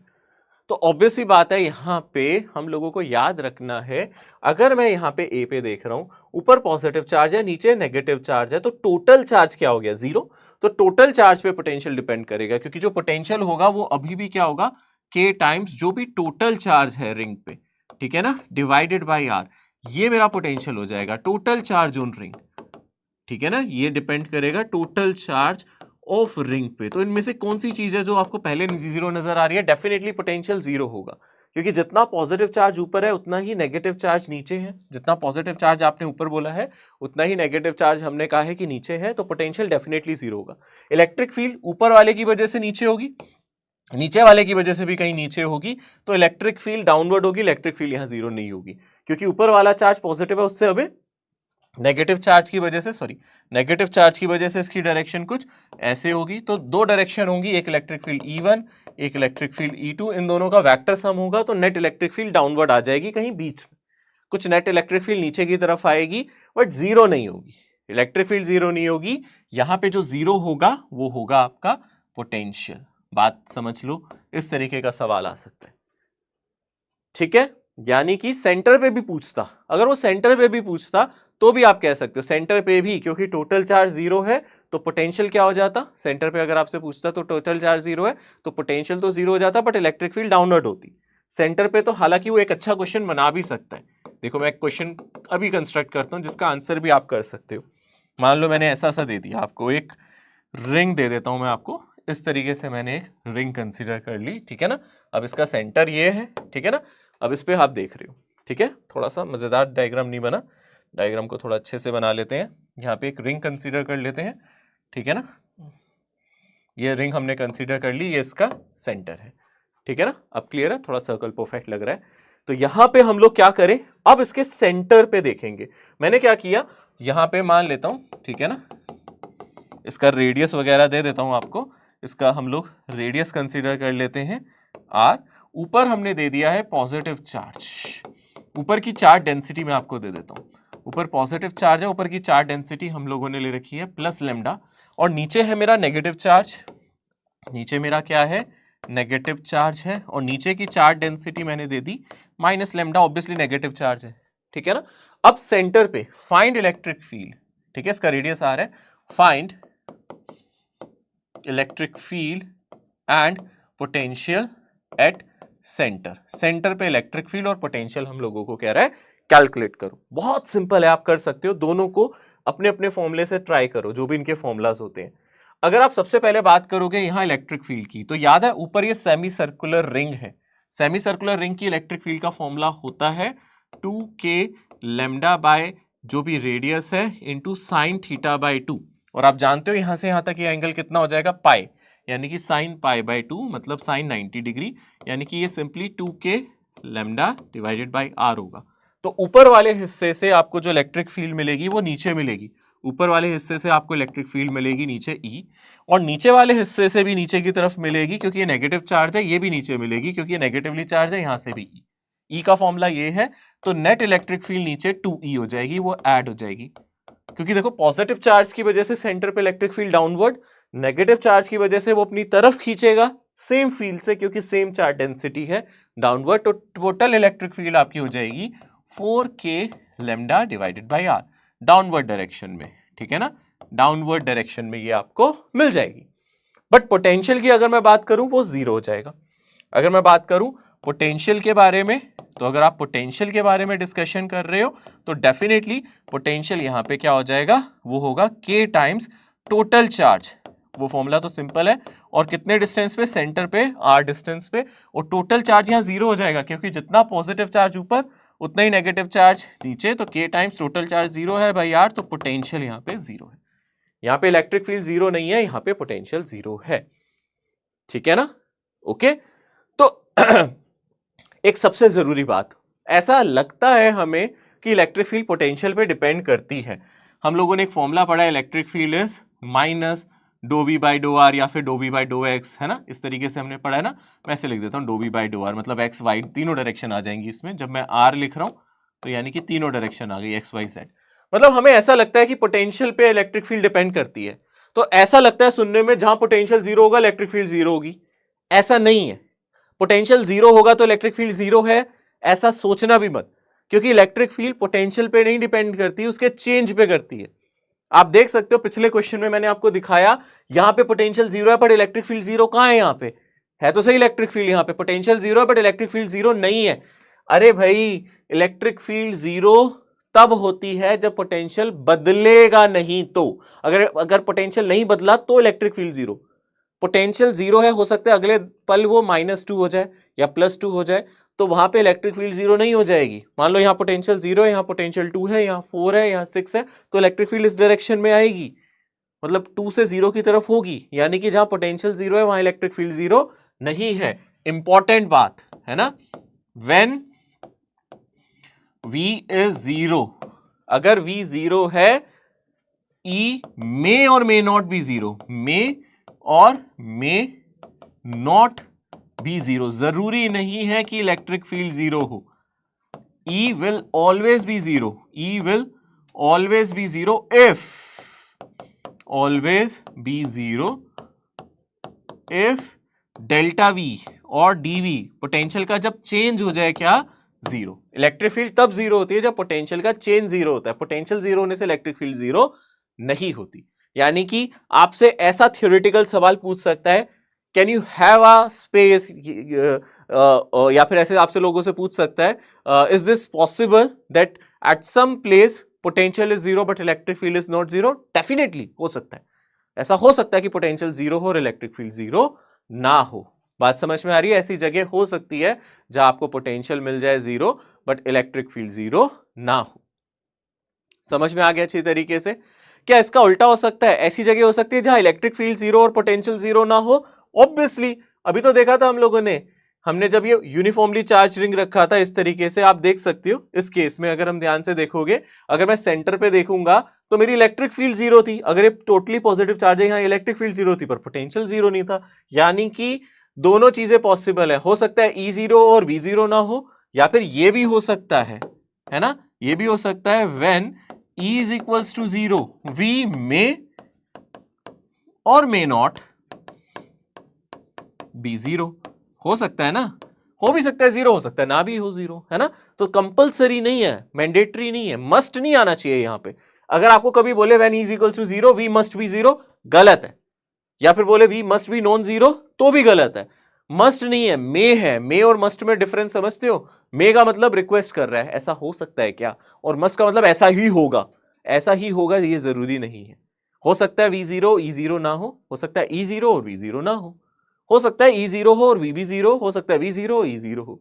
मतलब सारी कंडीशंस हैं, सारी पॉसिबिलिटीज यहां पे है। याद रहेगा, ठीक है ना। ये इंपॉर्टेंट स्लाइड है, इसको हल्के में मत लेना। इससे हो सकता है सवाल इस बार नीट में यही पूछ ले, इंपॉर्टेंट है ना। इसको याद रखोगे, मैंने तो एग्जांपल्स भी दिखा दिए आप लोगों को। Electric potential due to the charge distribution, इसमें अब हम एक अलग चीज देखेंगे। चार्ज डिस्ट्रीब्यूशन में अब हम यहां सबसे पहले डिस्कस करेंगे due to a uniformly charge solid sphere, ठीक है ना। अब हम यहां डिस्कस कर रहे हैं एक सॉलिड स्फीयर की वजह से जो यूनिफॉर्मली चार्ज है। पहले सॉलिड स्फीयर से पहले हम लोग एक काम करते हैं, यहां पे होलोस्फीयर पे डिस्कस कर लेते हैं, ठीक है ना। होलोस्फीयर पे पहले चर्चा कर लेते हैं कि होलोस्फीयर में क्या होगा। Let us just discuss about hollow sphere. अब मैं या तो होलोस्फीयर ले रहा हूं या फिर कंडक्टिंग सॉलिड स्फीयर। होलोस्फीयर भी ले सकते हैं या कंडक्टिंग सॉलिड स्फीयर भी। होलोस्फीयर को ही हम शेल भी कह सकते हैं, याद रखना। होलोस्फीयर को आप शेल भी कह सकते हो, ठीक है ना। यानी कि कहने का मतलब है अगर चार्ज आपका सरफेस पे हो, अगर मेटल का स्फीयर है वो सॉलिड होता है या होलो होता है फर्क ही नहीं पड़ता, चार्ज सरफेस पे ही होगा। मेटल का स्फीयर चाहे सॉलिड हो या होलो, चार्ज सरफेस पे ही होगा।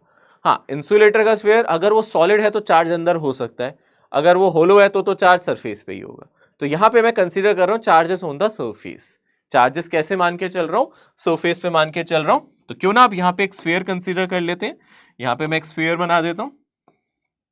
इस तरीके से हम क्या कर लेते हैं, यहां पे एक स्फीयर कंसीडर कर लेते हैं। यहां पे मैंने एक स्फीयर बना दिया। अब चार्ज दिया मैंने इसको, चार्ज दिया इसके सरफेस पे। ऑब्वियसली मेटल है तो अपना आप ही आ जाएगा सरफेस पे। इंसुलेटर है तो मैंने सरफेस पे ही चार्ज दिया, हम मान के चल रहे। तो सारा चार्ज हमने कहा कंसीडर कर लिया, इसके सरफेस पे। सारा चार्ज हम कहा कंसीडर कर रहे हैं, यहां पे, ठीक है ना। मतलब मैं यहां लिख भी रहा हूं, charge is uniformly on surface. Charge is uniform and on its surface. सिर्फ सरफेस पे ही चार्ज है।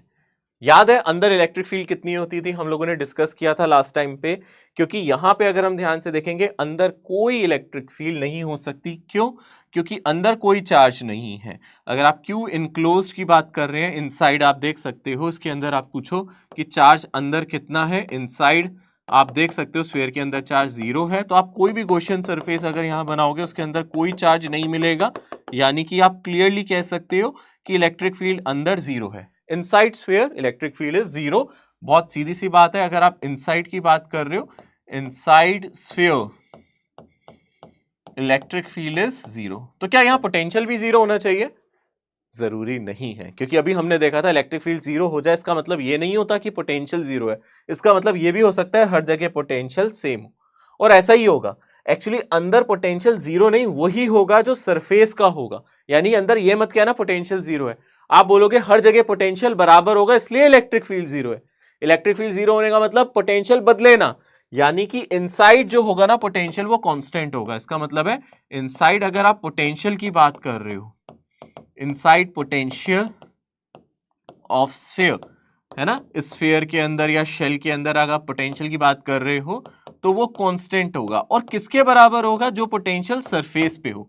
यानी कि इसके अंदर जो पोटेंशियल होगा वी इनसाइड, ठीक है ना, v inside will be potential at the surface of the sphere, ठीक है ना। अब आप एक बात सोचो, यहां पे अगर आप इसके आउटसाइड देखते हो तो क्या होगा। लेट अस से अब हम बात करते हैं सर आउटसाइड क्या होगा। तो आप याद रखो इसके आउटसाइड वैसा ही होगा जैसे कि एक पॉइंट चार्ज की होता था, हमने डिस्कस किया था जब हम इलेक्ट्रिक फील्ड निकाल रहे थे, तब भी डिस्कस किया था। अगर हम किसी आर डिस्टेंस पे जाए, स्फीयर के बाहर चले जाए, स्फीयर के बाहर आपको ऐसा लगता है कि सारा चार्ज का है स्फीयर के सेंटर पे। जब आप स्फीयर के बाहर चले जाते हो तो आपको ऐसा रियलाइज होता है कि यहां पे स्फीयर है ही नहीं। आपको ऐसा लगता है सारा चार्ज कहां है, इसके सेंटर पे। यानी कि आपको थोड़ी देर के लिए अपनी ताकत का इस्तेमाल करना पड़ेगा, अंदरूनी ताकत, यानी कि आपको भूलना पड़ेगा यहाँ स्फीयर है, आपको ऐसा मानना पड़ेगा अपने दिमाग में, भूल जाओ स्फीयर है, भूल जाओ, सोचो ये सारा चार्ज, जो भी चार्ज इसकी सरफेस पे था, है ना, जो भी चार्ज था, लेटर से प्लस क्यू चार्ज था इसकी सरफेस पे, वो सारा चार्ज सरफेस पे ना होके इसके सेंटर पे है, ऐसा मान लो। और फिर बताओ यहाँ इलेक्ट्रिक फील्ड क्या होगी? आउटसाइड अगर हम इलेक्ट्रिक फील्ड देखते थे तो होती थी सर k capital q divided by r square, like a point charge, जैसे कि एक पॉइंट चार्ज पे होती है। तो वही इलेक्ट्रिक फील्ड अगर ऐसे है तो पोटेंशियल भी पॉइंट चार्ज जैसा होगा, यानी capital k q divided by small r, जैसे एक पॉइंट चार्ज का पोटेंशियल होता है, वैसे ही जैसे इलेक्ट्रिक फील्ड पॉइंट चार्ज की थी वैसे ही पोटेंशियल भी एक पॉइंट जैसा होगा। और सरफेस की बात करो तो अगर आप सरफेस की बात करोगे तो सरफेस पे इलेक्ट्रिक फील्ड हमें पता है के Q by capital R square होती थी, है ना। इलेक्ट्रिक फील्ड की अगर आप बात करो तो बोलते थे k q divided by radius का स्क्वायर, तो पोटेंशियल भी ऐसे ही आ जाएगा k capital q divided by r. समझ में आ रहा है? यानी कि इनसाइड भी पोटेंशियल यही होगा जो सरफेस पे है। अगर आपसे अंदर पोटेंशियल पूछे तो जीरो नहीं है, कांस्टेंट है k capital Q by are. अंदर पोटेंशियल कांस्टेंट है, जीरो नहीं है। एक चार्ज स्फीयर जिसका सारा चार्ज सरफेस पे है ना, चाहे होलो या सॉलिड हो, अगर वो कंडक्टिंग है तो चार्ज सरफेस पे ही होगा, अगर नॉन कंडक्टिंग है तो मैंने चार्ज सरफेस पे लगाया है, ठीक है ना। अगर सॉलिड नॉन कंडक्टिंग है तो चार्ज सरफेस पे ही रखा है। होलो है तो कोई दिक्कत ही नहीं है, चार्ज सरफेस पे है। यूनिफॉर्मली चार्ज के लिए हमने ये बात करी है, ठीक है ना। यहाँ पे जो चार्ज होना चाहिए ये यूनिफॉर्मली स्प्रेड होना चाहिए, ऐसा नहीं कहीं ज्यादा कहीं कम, यूनिफॉर्म डिस्ट्रीब्यूशन होना चाहिए। ऐसे केस में आप पोटेंशियल वगैरह लिख सकते हो। यानी कि अगर आप ध्यान से देखें, इसके ग्राफ पे चर्चा करें, है ना, ग्राफ पर चर्चा कर लेते हैं। इस पे ग्राफ पर चर्चा करते हैं, इसके ग्राफ को भी अच्छे से देख लेते हैं। चलो इसके ग्राफ पे थोड़ी सी चर्चा अगर हम करें तो हमें क्या पता चला, हम लोगों को पता चला भैया कि अगर इस तरीके से अपना स्फीयर है, ठीक है ना, इस तरीके से अगर अपना स्फीयर है तो भाई पहले तो स्फीयर अच्छे से बना नहीं, मजा नहीं आया, है ना, थोड़ा सा गोल बनाने की कोशिश करें, ठीक है ना। ओके, ठीक है, थोड़ा सा गोल बनाने की कोशिश की, इतना गोल अभी भी नहीं बना, चलो ठीक है, फिर भी चलेगा, इतना तो चलेगा, ठीक है। ओके, अगर हम ध्यान से देखें इसका रेडियस मेरा कितना है, आर है, तो हमें पता है इलेक्ट्रिक फील्ड इनसाइड क्या है, जीरो है, पर पोटेंशियल अंदर जीरो नहीं है, वो के क्यू डिवाइडेड बाई आर है, कांस्टेंट है। सरफेस पे भी इतना ही है, पर बाहर जाने के बाद मेरा पोटेंशियल है k capital q divided by small r, ठीक है ना। और इलेक्ट्रिक फील्ड बाहर कितनी है, k capital q divided by r square. दिख रहा है, दोनों को कंपैरिजन नजर आ रहा है। यहाँ सारा चार्ज कहाँ है, मेरे सरफेस पे है, टोटल चार्ज मैंने सरफेस पे ही रखा हुआ है, ठीक है ना। सारा चार्ज मैंने कहाँ रखा है, इसके सरफेस पे ही रखा है। कितना चार्ज रखा है, कैपिटल क्यू। क्या ग्राफ बनाया जाए? बिल्कुल, इलेक्ट्रिक फील्ड का तो मैंने बनाया था ना, पोटेंशियल का ग्राफ बनाओगे अगर आप V वर्सेस R, कैसा ग्राफ आप एक्सपेक्ट करते हो, कैसा ग्राफ एक्सपेक्ट करते हो? ऑब्वियसली आपको पता है यहां पे पॉजिटिवली चार्ज है तो ये पोटेंशियल ऐसे होगा और कांस्टेंट होगा और बढ़ेगा। कांस्टेंट होगा या ऐसे बढ़ेगा? नहीं, कांस्टेंट होगा, अंदर कांस्टेंट है, यानी कि ये ऑलरेडी सेंटर पे भी अगर मैं पूछूं तो पोटेंशियल इतना ही है, के क्यू बाई आर। सेंटर पे भी इतना ही है, कितना है, यही सेंटर पे, यही हर जगह है, कितना है, के क्यू बाई आर, ये कांस्टेंट है। ऐसा ग्राफ बनेगा कहां तक, जब तक आप इसके सरफेस तक ना पहुंच जाओ, यानी कि कितना है, k capital Q by are, और उसके बाद वो 1 बाई आर से क्या कर रहा है, डिक्रीज कर रहा है, यानी कि इसके बाद ये रेक्टेंगुलर हाइपरबोला है। पहले ये ग्राफ आपको कांस्टेंट नजर आ रहा है, ये वेरिएशन आपको कांस्टेंट दिख रहा है, उसके बाद यहाँ पे वेरिएशन एक रेक्टेंगुलर हाइपरबोला जैसा नजर आ रहा है। भाई रेक्टेंगुलर हाइपरबोला भूल तो नहीं गए, पढ़ाया था ना मैंने, पढ़ाया था ना। यानी कि इसके बाद अगर आप इसके बाद अगर आप पोटेंशियल की बात कर लो भाई, वो 1 बाय आर पे डिपेंड करती है, वो 1 बाय आर पे डिपेंड करती है, it is inversely proportional to r. समझ में आ रहा है अच्छी तरीके से ये पोटेंशियल का। अब आपके दिमाग में आ रहा होगा सर अगर चार्ज नेगेटिव होता तो, है ना, अगर चार्ज नेगेटिव होता तो भी कोई खास फर्क नहीं है। इफ क्यू इज नेगेटिव, अगर हम चार्ज को नेगेटिव ले रहे हैं तो बस ये ग्राफ थोड़ा सा बदल जाएगा। कैसे बदल जाएगा, अगर हम ध्यान से देखेंगे, नेगेटिव अगर हम चार्ज ले भी लेते हैं तो बस यहाँ पे अगर हम ध्यान से देखेंगे, यहाँ पे जैसे इलेक्ट्रिक फील्ड बाहर की तरफ थी, सूरज जैसा नजर आएगा, क्योंकि अंदर इलेक्ट्रिक फील्ड है नहीं, अंदर इलेक्ट्रिक फील्ड नहीं है, ये सूरज की तरह दिखेगा आपको ऐसे, ऐसे जा रही होगी इलेक्ट्रिक फील्ड इसकी, बाहर से जा रही होगी, अंदर नहीं है इसके इलेक्ट्रिक फील्ड। सूरज जैसा नजर आ रहा है ना, बिल्कुल, है ना, लग रहा है ना, मैंने रंग भी इसका पीला बना दिया, बताओ, ठीक है। अब क्या होगा, अब फर्क क्या पड़ेगा, अगर ये नेगेटिवली चार्ज है, नेगेटिवली चार्ज है, इस तरीके से इस पे नेगेटिव चार्ज डिस्ट्रीब्यूशन होगा, कोई दिक्कत नहीं है, इस तरीके से होगा, माइनस क्यू चार्ज होगा। अब इलेक्ट्रिक फील्ड टूवर्ड्स होगी, फर्क नहीं पड़ेगा, अभी भी सूरज जैसा है, बस किरणें अब सूरज के अंदर आ रही हैं, ठीक है ना। सूरज कहेगा मैं कब तक किरणें दूं, तुम भी तो मुझे कुछ दो, अब अंदर की तरफ आ रही है, ठीक है। और इस ग्राफ में क्या फर्क पड़ेगा, ये इस क्वाड्रेंट में बन जाएगा बस, यानी कि ये ग्राफ भी अगर आप बना रहे हो तो इसका क्वाड्रेंट शिफ्ट हो जाएगा, यानी कि अब अगर आप बना रहे हो तो v मेरा नेगेटिव होगा, r वर्सेस यहाँ पे v तो नेगेटिव एक्सिस पे होगा, यानी कि ये ऐसे जाएगा और उसके बाद ऐसे जाएगा, ठीक है ना। This is small r is equals to capital R, बस ग्राफ में ये फर्क आ जाएगा, ठीक है। आसान है, मजेदार है, सीखने को काफी कुछ है इसमें अगर हम ध्यान से देखेंगे। ये शेल के लिए है, ठीक है ना, दिस इज फॉर शेल, या फिर अगर हम ध्यान से देखेंगे होलो के लिए था, ठीक है ना। ये जो भी हमने देखा ये होलो के लिए। पहले इससे कुछ क्वेश्चंस करते हैं, होलो के पहले कुछ क्वेश्चंस करते हैं, जैसे कि होलो ले लें या फिर कंडक्टिंग ले लें। होलो या कंडक्टिंग मतलब सरफेस पे चार्ज था। अब ये सवाल ऐसे ही है, two charge spheres of radii r1 and r2 have equal surface charge density, the ratio of their potential. पहले तो इस शब्द से पहले आपको दोस्ती करनी पड़ेगी, ये क्या है, सरफेस चार्ज डेंसिटी। सरफेस का मतलब सरफेस पे सारा चार्ज है, डेंसिटी आप जानते हो, अगर आप सरफेस चार्ज डेंसिटी ले रहे हो तो ये एरिया वाली होगी या वॉल्यूम की होगी, पहले तो ये सोचो, ये लीनियर है, एरिया है या वॉल्यूम है, सोचो क्या होगी, क्या होगी, सरफेस, सरफेस का मतलब है एरिया, यहाँ पे एरिया चार्ज डेंसिटी होगी, यानी कि इसको सिग्मा कहा जाएगा, यानी कि ये होगा मेरा charge per unit area, this is nothing but charge per unit area, है ना। अब आप कंसीडर करो, देखो बहुत आसान क्वेश्चन है, दो स्फीयर है, पहले स्फीयर का रेडियस r1 दूसरे का r2, ठीक है ना। मैं यहाँ पे बना के दिखा देता हूँ, हालांकि डायग्राम बनाने की जरूरत नहीं है यहाँ पे, पर आपको समझाने के लिए मैं आपको डायग्राम बना के दिखा देता हूँ कि यहाँ पे एक स्फीयर ले लिया मैंने ये, ठीक है ना, एक स्फीयर दूसरा ले लेता हूँ मैं, एक स्फीयर ले लिया ये, एक स्फीयर ले लिया मैंने ये, दोनों अलग अलग रेडियस के स्फीयर ले लिए मैंने, ठीक है, अलग अलग रेडियस के स्फीयर ले लिए। पहले पे चार्ज मैं मान लेता हूँ, कुछ पहले की बात करूँ, उसकी जो चार्ज डेंसिटी है वो सिग्मा है, चार्ज मान लेता हूँ इस पे Q1 होगा, रेडियस में मान लेता हूँ इसकी R1 है, ठीक है ना, इसकी रेडियस कितनी मान ली मैंने R1, दूसरे वाले की रेडियस मान ली R2, सरफेस चार्ज डेंसिटी इसकी भी सिग्मा है, और चार्ज इस पे मान लेता हूँ Q2। और वो क्या कह रहा है, क्या बोल रहा है, रेशियो ऑफ देयर पोटेंशियल, दोनों के पोटेंशियल के रेशियो कह रहा है, इक्वल चार्ज डेंसिटी उसने बोली है सिग्मा, यानी कि चार्ज डेंसिटी इक्वल होने का मतलब है दोनों की चार्ज डेंसिटी सेम है। पहले की चार्ज डेंसिटी क्या होगी, पहले वाले की वो होगी Q1 divided by surface area.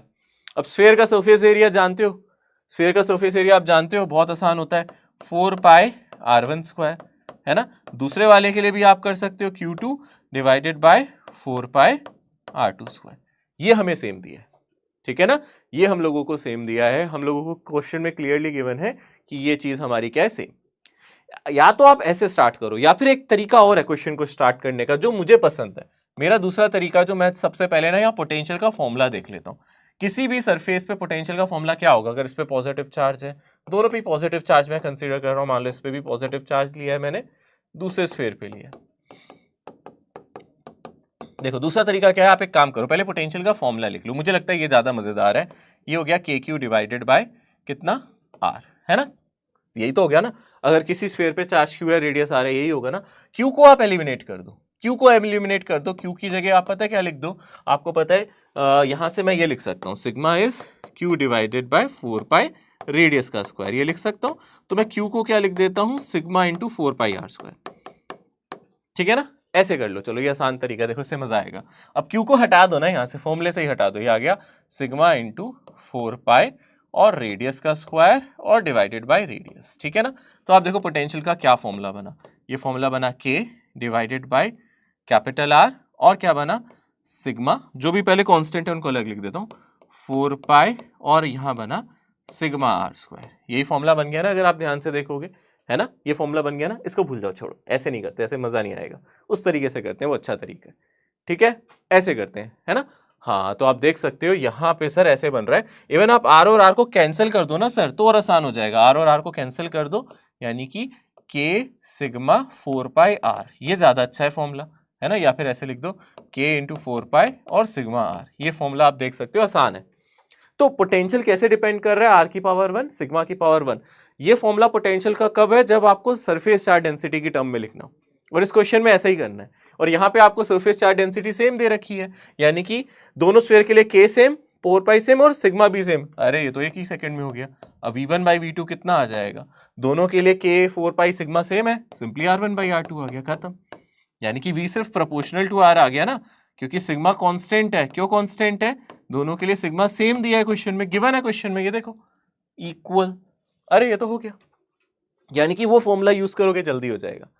पहला वाला मेथड जो मैं करा रहा था उससे भी हो जाएगा, बट मुझे लगता है ये आसान है, इजी वाला करना है ना अपने को मुश्किल क्यों बढ़ाना है, इजी करो, ठीक है ना, इजी तरीका, आसान तरीका, ठीक है। ये लिख लोगे पोटेंशियल का फॉर्मूला सरफेस पे ये होता है ना KQ/R, अंदर भी यही होता है, इसके सरफेस पे भी यही होता है, ठीक है ना, आप देख सकते हो। और देखो, चलो अगले क्वेश्चन पे आते हैं।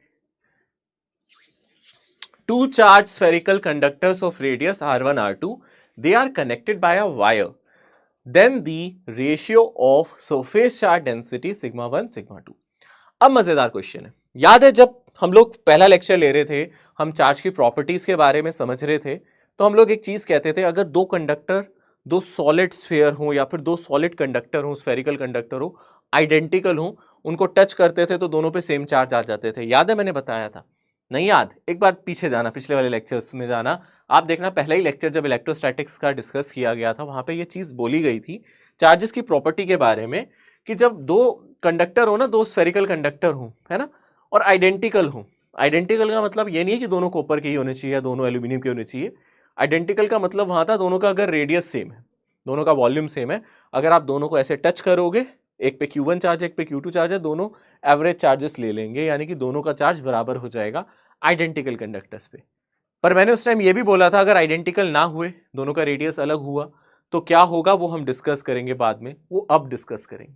अगर मेरे कंडक्टर आइडेंटिकल नहीं है, यानी कि रेडियस अलग अलग है, अगर रेडियस बराबर है तो सिंपल सी बात है, रेडियस बराबर है तो फाइनल चार्ज दोनों पे बराबर होगा, दोनों की चार्ज डेंसिटी बराबर होगी। ये बात तो याद रखना, अगर R1 R2 बराबर हो जाए तो दोनों की चार्ज डेंसिटी वैसे ही बराबर हो जाएगी।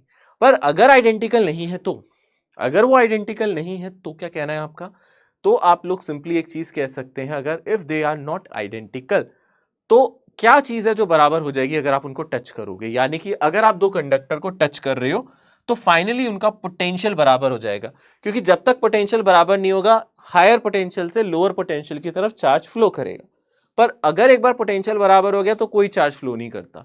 यानी कि अगर आप दो कंडक्टर्स को ले रहे हो, मान लो आप यहाँ पे दो कंडक्टर्स को ले रहे हो, स्फेरिकल कंडक्टर्स अलग अलग रेडियस के, मान लो एक ये है ना, एक का रेडियस हमारा कुछ होगा R1 और दूसरे का रेडियस ले लेंगे R2, है ना, अलग अलग रेडियस के अगर आप दो कंडक्टर ले रहे हो और दोनों को एक कंडक्टिंग वायर से ऐसे टच कर रहे हो, एक वायर से मैंने ऐसे ज्वाइन कर दिया, ये वायर है ना, इस कंडक्टिंग वायर से ज्वाइन कर दिया। अगर इनके पास सेम पोटेंशियल नहीं है तो एक से दूसरे पे चार्ज जाएगा, हाई पोटेंशियल से लो पे जाएगा, तब तक जब तक पोटेंशियल सेम ना हो जाए। यहां पे वो कह रहा है दो चार स्फेरिकल कंडक्टर है रेडियस R1 और R2 के, यानी कि पहले वाले का रेडियस मैंने मान लिया R1 और दूसरे वाले का रेडियस मैंने क्या मान लिया, R2। पहले का रेडियस R1, दूसरे का R2। और अब आप खुद सोचो क्या हो जाएगा अगर आप इनको टच कर दोगे, दोनों का फाइनल पोटेंशियल बराबर होगा, यानी कि जो पोटेंशियल इसका होगा वही पोटेंशियल इसका होगा, नहीं तो चार्ज फ्लो करने लगेगा। तो इसने उसने बोला है कि चार्ज फ्लो नहीं कर रहा है, तो यहाँ पे इसकी कुछ सरफेस चार्ज डेंसिटी होगी सिग्मा 1, इसकी सरफेस चार्ज डेंसिटी होगी सिग्मा 2। ऑब्वियसली इन पे अलग अलग चार्जेस होंगे, ठीक है ना, इन पे जो चार्जेस होंगे वो अलग अलग होंगे। अगर आप इस पे चार्ज देख रहे हो, इस पे Q1 होगा, इस पे अगर आप चार्ज देख रहे हो Q2 होगा, ठीक है ना। पर इनका क्या चीज है जो सेम हो जाएगी, पोटेंशियल। अब आपको चार्जेस का रेशियो निकालना है या फिर सरफेस चार्ज डेंसिटी का, सोचो, दोनों करेंगे हम क्वेश्चन, हमें एक क्वेश्चन का आंसर करना है, हमें सिग्मा 1 बाय सिग्मा 2 चाहिए, पहले हम इसको सॉल्व करते हैं। तो अगर हमें सिग्मा निकालना है तो V का फॉर्मूला क्या यूज करेंगे, अभी हमने देखा था K into 4 pi sigma into R, ये फॉर्मूला यूज करेंगे। क्या हमें दिया है क्वेश्चन में दोनों का V सेम है, क्या V1 V2 बराबर है, दोनों का पोटेंशियल सेम दिया, बिल्कुल दोनों का पोटेंशियल सेम दिया है, यानी कि पहले वाले के लिए हम लिख सकते हैं K 4 पाई सिग्मा 1 R1 और दूसरे के लिए क्या लिख सकते हैं, K 4 पाई सिग्मा 2 R2। 4 पाई K कट गया, सिग्मा 1 बाय सिग्मा 2 आराम से मिल रहा है। R2/R1। देखो कितना छोटा सॉल्यूशन हुआ, छोटा सा सॉल्यूशन हुआ। बस इसमें इतना याद रखना है कि यहां पे क्या चीज सेम होगी, अगर आप कंडक्टर्स को वायर से जोड़ रहे हो तो फाइनल पोटेंशियल सेम होगा। मैं यहां लिख दूं, ठीक है ना, ये बात लिख दूं यहां पे, आपके काम आ जाएगी ना। अगर आप कंडक्टर्स को टच कर रहे हैं,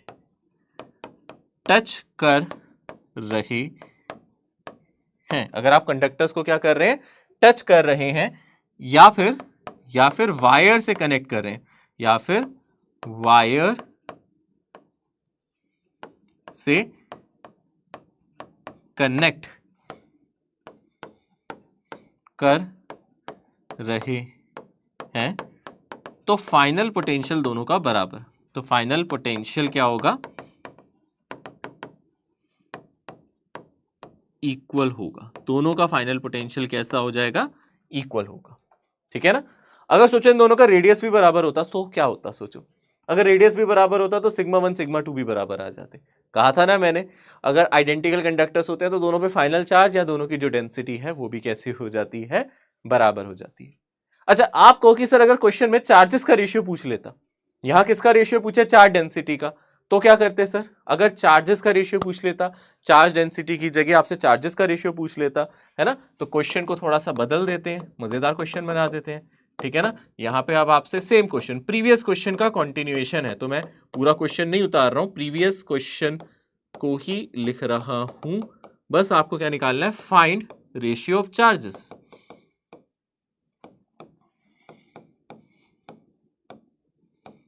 कंडक्टर्स के जो चार्जेस हैं, चार्जेस ऑन कंडक्टर्स, उनका रेशियो लेना है। तो आपको ऑलरेडी एक चीज तो मिल ही गई, आपको मिल गया सिग्मा 1/σ2, क्या मिल गया आपको, R2/R1 मिल गया, है ना, मिल गया ना। और सिग्मा को क्या लिख सकते हैं, Q1/4π, है ना, आप देख सकते हो सिग्मा 1 को लिख सकते हैं Q1/4π R1², और उसको लिख सकते हो Q2/4π R2², ठीक है ना। सिग्मा 1 की जगह ये डाल दिया, सिग्मा 1 की जगह ये डाल दिया, सिग्मा 2 की जगह मैंने ये डाल दिया, है ना। और ये किसके इक्वल है, अगर आप ध्यान से देखोगे R2/R1, यानी कि 4π कट गया। क्या मिल रहा है यहां से, अगर हम ध्यान से देखेंगे, यहां से मिलेगा Q1 और R2 ऊपर चला जाएगा इंटू R2², और नीचे Q2 R1², ये किसके इक्वल है, R2/R1 के। R2 से एक R2 कटा, R1 से R2 कटा, और इसको या तो क्रॉस मल्टीप्लाई कर दो, तो बेसिकली Q1/Q2 तो और सिंपल है, वो R1/R2 के, वो किसके इक्वल है, R1/R2। देखा आपने क्या फर्क आया दोनों में, जब आपने Q1/Q2 देखा इसमें, तो वो R1/R2 आ गया, यानी कि इस केस में वो क्या आ गया, एक तरीके से Q प्रोपोर्शनल टू R आ गया। और अगर आप सिग्मा 1/σ2 की बात कर रहे हो तो वो R2/R1 आया है, यानी कि सिग्मा कुछ इनवर्सली प्रोपोर्शनल टू R आया है इस केस में। देख सकते हो आप दोनों रिजल्ट्स, ठीक है ना। अब ये कई बच्चों को डायरेक्टली याद होते हैं एग्जाम्स में, जल्दी क्वेश्चन सॉल्व कर लेते हैं, सिग्मा 1/σ2 R2/R1, Q1/Q2 R1/R2, ठीक है ना। चार्ज डेंसिटी का रेशियो अलग है, चार्ज का रेशियो अलग है, ठीक है।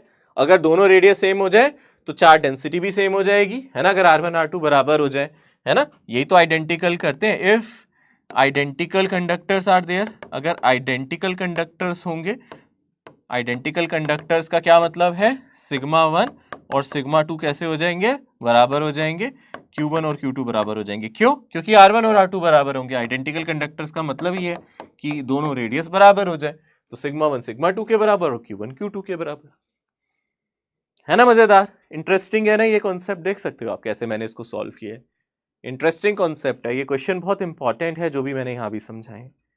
और देखें, चलो और आते हैं, यहां पे एक सवाल है 2021 में आया है, 27 ड्रॉप्स ऑफ सेम साइज, 27 बूंदे एक जैसे साइज की are charge at 220 volt each, 220 volt का सबको चार्ज दिया गया, they combine to form a bigger drop, calculate the potential of the bigger drop, ठीक है ना। अब एक चीज याद रखना है, ये ना बहुत ही ज्यादा सिंपल सवाल बन सकता है अगर आपको एक छोटा सा फॉर्मूला मैं बता दूं, एक ही शब्द में, एक ही स्टेप में आप इस क्वेश्चन को सॉल्व कर सकते हो, एक फॉर्मूला लगाया सवाल हो गया, क्योंकि ये बहुत स्टैंडर्ड सवाल है। तो जब स्टैंडर्ड सवाल होते हैं तो मैं उसके लिए शॉर्टकट भी बताता हूं और पूरा तरीका भी बताता हूं, तो मैं दोनों चीजें बताऊंगा। स्टैंडर्ड क्वेश्चन है, ऐसे क्वेश्चंस बहुत फेमस है जहां बहुत सारी ड्रॉप्स को मिला के एक छोटी ड्रॉप बनाए, सॉरी बहुत सारी छोटी बूंदों को मिला के एक बड़ी बूंद बनाते हैं, छोटी छोटी बूंदें सभी पे चार्ज है ना, स्टैंडर्ड क्वेश्चन। यानी कि ऐसे छोटी छोटी बूंदें हैं, मान लेता हूं मैं कितनी बूंदें हैं, ठीक है ना, बूंदे या कोई मटेरियल, जरूरी नहीं है ड्रॉप्स लिखा हो सकता है छोटे छोटे स्फीयर्स दिए हो। कितने स्फीयर्स मान लेता हूं मैं यहाँ पे n स्फीयर्स मान लेता हूं, ऐसी n बूंदों को मैं कंसीडर कर लेता हूं, n स्फीयर्स मान लेता हूं, जिनको ज्वाइन करके आप क्या बना रहे हो, सबसे पहली बात एक बड़ी ड्रॉप बना रहे हो, है ना। इन छोटी का जो रेडियस है वो r है और बड़ी वाली का रेडियस कितना है, कैपिटल R। छोटी वाली का रेडियस कितना है, स्मॉल r, बड़ी वाली का रेडियस कितना होता है, कैपिटल R। छोटा तरीका बता रहा हूं मैं, फिर प्रॉपर डिस्कशन भी करूंगा इस पे, पहले छोटा तरीका, स्टैंडर्ड क्वेश्चन है इसलिए मैं बता रहा हूं, ठीक है। इन छोटी वालों पे हर एक पे चार्ज कितना होगा, Q Q Q, सभी पे चार्ज मान लिया मैंने Q। बड़ी वाले पे ऑब्वियसली कितना चार्ज होगा, अगर आप सोचो, बड़ी वाली पे चार्ज होगा NQ, ठीक है ना, बड़ी वाली पे चार्ज कितना होगा, NQ। अब ऐसे क्वेश्चन में आए कि आपको इसका पोटेंशियल पता है, मान लो इसका पोटेंशियल V पता है, V पता है, V पता है, सभी का पोटेंशियल V पता है, और इसका पोटेंशियल नहीं पता, तो स्टैंडर्ड फॉर्मूला बता दूं आपको, V डैश होता है n की पावर 2/3V। यानी कि बड़ी वाले पे जो पोटेंशियल है वो इस फॉर्मूले से आप एक ही स्टेप में निकाल सकते हो, एक ही स्टेप में आंसर आ जाएगा, ज्यादा कुछ करना ही नहीं है। छोटी वालों का पोटेंशियल दे दे, चार्ज ना भी दे, छोटे वालों का पोटेंशियल दे दे, बड़े वाले का पोटेंशियल निकालने को पूछे, ये फॉर्मूला डाल दो। कैसे आएगा ये फॉर्मूले से, क्या आएगा आंसर, पहले आंसर निकाल लेते हैं फिर देख लेंगे। पहले आंसर निकाल लो, V डैश कितना आ जाएगा, n का मतलब कितनी ड्रॉप्स है, हमारे केस में कितनी ड्रॉप्स है बोलो, हमारे केस में कितनी ड्रॉप्स है, हमारे केस में n की वैल्यू 27 दी गई है, यानी कि 27 की पावर 2/3, और कितना वोल्टेज दिया गया है, 220। अब 27 की पावर 2/3 कैसे करेंगे, पहले 27 का क्यूब रूट लो, पहले 1/3 को देखो, तो यानी कि मैं पहले 27 की पावर 1/3 करूंगा और उसके बाद 2 करूंगा, यानी कि उसके बाद उसका स्क्वायर करूंगा, फिर 220 से मल्टीप्लाई करूंगा। 27 का क्यूब रूट हुआ 3, उसका स्क्वायर करोगे तो आएगा 9, तो पहले क्यूब रूट लो और स्क्वायर कर दो, क्यूब रूट आ जाएगा 3 और स्क्वायर करोगे 9, तो ये आंसर आ जाएगा, क्या आ रहा है, 1980। Simple, one step solution. मान लो अब आपको एग्जाम में क्वेश्चन आ जाए, सोचो, मान लो आपको एग्जाम में आ जाए भैया 27 नहीं थी, 64 ड्रॉप्स थी, कितनी ड्रॉप्स थी, 64, तो आंसर क्या आता, 64 की पावर 2/3, 64 का क्यूब रूट लेते 4 आ जाता, 4 का क्यूब 64 होता है, तो 4 की पावर 2 16, तो यहां से आता है 16 इंटू 220। आसान है या नहीं। 125 ड्रॉप्स आ जाती, तो 125 की पावर 2/3, पहले आप क्यूब लेते, उसका क्यूब रूट आता 5, उसका स्क्वायर करते, आंसर आता 25 इंटू 220। अब वोल्टेज बदल सकता है, यहाँ पे 220 वोल्ट की एक ड्रॉप दी है, हो सकता है एक ड्रॉप की वोल्टेज अलग होती है, या जो एक स्फीयर है उसकी अलग होती है। ये शॉर्टकट है, this is a short trick, this is a short trick, जहां पे छोटे का स्फीयर का पोटेंशियल पता और बड़े में कन्वर्ट करना। उल्टा भी हो सकता है, आपको ऐसा भी बोल सकता है कि आपको V डैश पता हो सकता है आपको बोले एक बड़ा स्फीयर है, उसका पोटेंशियल पता है हमें, है ना, हो सकता है मैं बड़ा स्फीयर दे देता 1980 वोल्ट का, और कहता छोटी छोटी छोटी छोटी छोटी छोटी इक्वल ड्रॉप्स में तोड़ दो। अब बताओ एक छोटी ड्रॉप का पोटेंशियल क्या है, तो भी यही फॉर्मूला यूज कर लेते, है ना। इवन आप ये भी कर सकते थे, ये याद रखो, यहाँ V डैश बिग स्फीयर का है, ये बड़े स्फीयर के लिए है, और यहाँ पे जो V है ये पोटेंशियल किसका है, स्मॉल स्फीयर का है। मतलब ये फॉर्मूला दोनों जगह लग सकता है। n का मतलब नंबर ऑफ स्फीयर, मैंने पहले ही बता दिया था, ये तो नंबर ऑफ स्फीयर्स या ड्रॉप्स जो भी क्वेश्चन में दिया जाए वो है। हाँ, अब आप कहोगे सर ये तो शॉर्ट ट्रिक हो गई, अगर हमें और कुछ सीखना हो तो देखो ये भी आप निकाल सकते हो आराम से, आप निकाल सकते हो कि टोटल चार्ज क्या होगा, है ना। आप और क्या निकाल सकते हो, सोचो, टोटल चार्ज के साथ आप इनके रेडियस को रिलेट कर सकते हो वॉल्यूम कंजर्वेशन से। आपको ये भी पता है अगर इन पे एक पे चार्ज क्यू है तो इस पे चार्ज NQ होगा। अगर आप वॉल्यूम कंजर्वेशन अप्लाई करो, अगर आप यहाँ पे वॉल्यूम कंजर्वेशन अप्लाई करते हो तो छोटे वालों का वॉल्यूम यानी कि n टाइम्स छोटे वाले का volume 4/3 pi into small r cube, बड़े वाले वॉल्यूम के बराबर होगा 4/3 पाई r क्यूब। यहाँ से 4/3 पाई कट जाएगा, आप रेडियस के बीच का रिलेशन लिख सकते हो, r is equals to n की पावर 1/3 r। ये हमने पहले भी किया है, ये हम लोगों ने पहले भी किया है जब हम लोग चैप्टर पढ़ रहे थे, हम स्टैटिक्स मतलब बेसिकली फ्लूइड पढ़ रहे थे, सॉरी फ्लूइड पढ़ रहे थे, जहां सरफेस टेंशन के क्वेश्चन आए थे, वहां भी इस तरीके के सवाल आए थे। बड़े का रेडियस आप निकाल सकते हो, छोटे का रेडियस अगर स्मॉल आर है, n ड्रॉप्स हैं, n चीजें हैं, n स्फीयर्स हैं, तो बड़ा आर n की पावर 1/3 आर होता है, स्टैंडर्ड है। इन सबका चार्ज डायरेक्टली ऐड हो जाएगा, n क्यू हो जाएगा। अब ये मत कर देना 27 ड्रॉप से पता चले इसका रेडियस 27 आर कर दो, ये मत करना, वॉल्यूम कंजर्वेशन से लगाना, वॉल्यूम कंजर्वेशन से ये मिला है आपको। यानी कि स्टैंडर्ड चीजें हैं, आप चार्ज देख सकते हो ये हो जाएगा, और आप रेडियस देख सकते हो ये हो जाएगा, ठीक है ना। हाँ, आप ये छोटा मेथड नहीं करना चाहते, नहीं याद रहा, बड़ा मेथड क्या है, दूसरा मेथड क्या है, हम बेसिक मेथड की अगर हम बात करें, हम बेसिक मेथड से भी कर सकते हैं। Basic method for previous question, पिछले क्वेश्चन के लिए अगर आप सोच रहे हो कि सर कोई बेसिक मेथड है, तो बिल्कुल है, क्यों नहीं है, बेसिक तो हर जगह ही चलते हैं, बेसिक से थोड़ा पीछे भाग सकते हैं, बेसिक तरीके से तो हम कर ही सकते हैं। क्या तरीका होगा, आपको पता है बड़ा जो ड्रॉप है इसका अब आप रेडियस भी जानते हो, रेडियस कितना है जल्दी से बोलो, रेडियस है n की पावर 1/3 आर, है ना। टोटल चार्ज कितना है अगर आप ध्यान से देखोगे, वो मुझे पता है, वो n क्यू हो जाएगा। अगर 27 ड्रॉप्स है तो टोटल चार्ज n क्यू हो जाएगा, छोटी ड्रॉप पे n, ये था। अच्छा, छोटी ड्रॉप का पोटेंशियल का फॉर्मूला क्या होगा, v is equals to k q divided by r, इसका रेडियस r था, पोटेंशियल v था। तो बड़ी ड्रॉप का क्या होगा, v dash is equals to k times total charge divided by total radius. अब आप जानते हो यहाँ आ जाएगा k टाइम्स टोटल चार्ज कितना है, अगर आप ध्यान से देखोगे टोटल चार्ज है n क्यू, और टोटल रेडियस की अगर हम बात करेंगे, तो रेडियस की अगर मैं बात कर रहा हूँ, रेडियस कितनी है, रेडियस की बात अगर हम करें तो वो है n की पावर 1/3 आर। देखो ये वही फॉर्मूला आ जाएगा जो भी हमने पीछे लिखा था, आप देख सकते हो, या n की पावर 1 है, नीचे n की पावर 1/3 है, 1 माइनस 1/3 हो जाएगा यहाँ 2/3 इंटू के डिवाइडेड बाय आर और इंटू क्यू। तो के क्यू बाई आर को आप वही लिख दो, देखो आ गया ना यही फॉर्मूला जो अभी हमने पीछे देखा था, सेम फॉर्मूला आ गया, डिराइव कर दिया मैंने एक तरीके से, ये डेरिवेशन हो गई उसकी। आप चाहो तो ये डिराइव कर सकते हो, अब आप सब्स्टिट्यूट कर दो, ये डेरिवेशन हो गई फॉर्मूले की, अब चाहो तो आप सब्स्टिट्यूट करके देख लो, ठीक है ना। जस्ट डिराइव भी कर दिया, आपको और कुछ भी पता करना है आप देख सकते हो। तो आप देखो ये क्वेश्चन आसान है, मैंने शॉर्ट ट्रिक बता दी, छोटा तरीका बता दिया, इससे छोटा कुछ नहीं हो सकता, बस इतना ही तो करना है, n की पावर 2/3v। तरीका भी याद रखो, पहले क्यूब रूट लेना फिर स्क्वायर करना, आसान हो जाएगा, ठीक है। पहले स्क्वायर करके क्यूब लोगे तो मुश्किल हो जाएगा आपके लिए, स्क्वायर कर दोगे फिर उसका क्यूब रूट करोगे, थोड़ा सा मुश्किल हो जाएगा। पर पहले अगर आप तरीके से चलोगे, क्यूब रूट लेके उसको छोटा नंबर बना दोगे और उसके बाद स्क्वायर करोगे तो आसान है। आगे बढ़ते हैं, देखो यहाँ पे एक क्वेश्चन है 2020 में आया है, क्या इस सवाल को आप देख सकते हो, the variation of electrostatic potential with the radial distance r from the centre of a positively charged metallic thin shell of radius capital r is given by. अब मैंने ये ऑलरेडी आपको बताया है, कौन सा ग्राफ है, ये पहला वाला ही है ना, आपको पता है ना, अंदर हमारा पोटेंशियल कांस्टेंट होता है और बाहर रेक्टेंगुलर हाइपरबोला की तरह होता है, इजी सवाल। ओके, इक्विपोटेंशियल सरफेस पढ़ने से पहले मुझे एक चीज करानी थी जो भी हमने यहाँ स्किप कर दी थी, मैं इसको नीचे ले आता हूँ स्लाइड को, ठीक है ना। चलो भाई स्लाइड इधर आ जाओ तुम, इसको पहले देख लेते हैं, यानी कि सॉलिड स्फीयर का फॉर्मूला भी एक बार देख लेना चाहिए हम लोगों को, ठीक है ना। इक्विपोटेंशियल सरफेस से पहले हमें सॉलिड स्फीयर देख लेना चाहिए कि सॉलिड स्फीयर में आ जाए, और ये यूनिफॉर्मली चार्ज सॉलिड स्फीयर है, ये इंसुलेटिंग है, नॉन कंडक्टिंग है, यानी कि चार्ज वॉल्यूम के अंदर है, इंसुलेटिंग जो हमने डिस्कस किया था। कंडक्टिंग नहीं हो सकता, इंसुलेटिंग हो सकता है, कंडक्टिंग में चार्ज सरफेस पे होता है, यहाँ पे चार्ज हमें वॉल्यूम में मिलेगा। इसका मैं डायरेक्ट फॉर्मूला लिखवाता हूँ क्योंकि इसका डेरिवेशन कर सकते हैं हम, बट कोई जरूरत नहीं है, एनसीईआरटी में नहीं है, तो मुझे लगता है हमें डेरिवेशन की जरूरत है नहीं। यहाँ पे हम लोग एक स्फीयर कंसीडर कर रहे हैं इस तरीके से, और ऑब्वियसली ये इंसुलेटर से बना है तो इसके अंदर चार्ज हो सकता है, कंडक्टर के अंदर चार्ज नहीं होता, अंदर फील्ड नहीं होती, इंसुलेटर के अंदर फील्ड हो सकती है, चार्ज भी हो सकता है।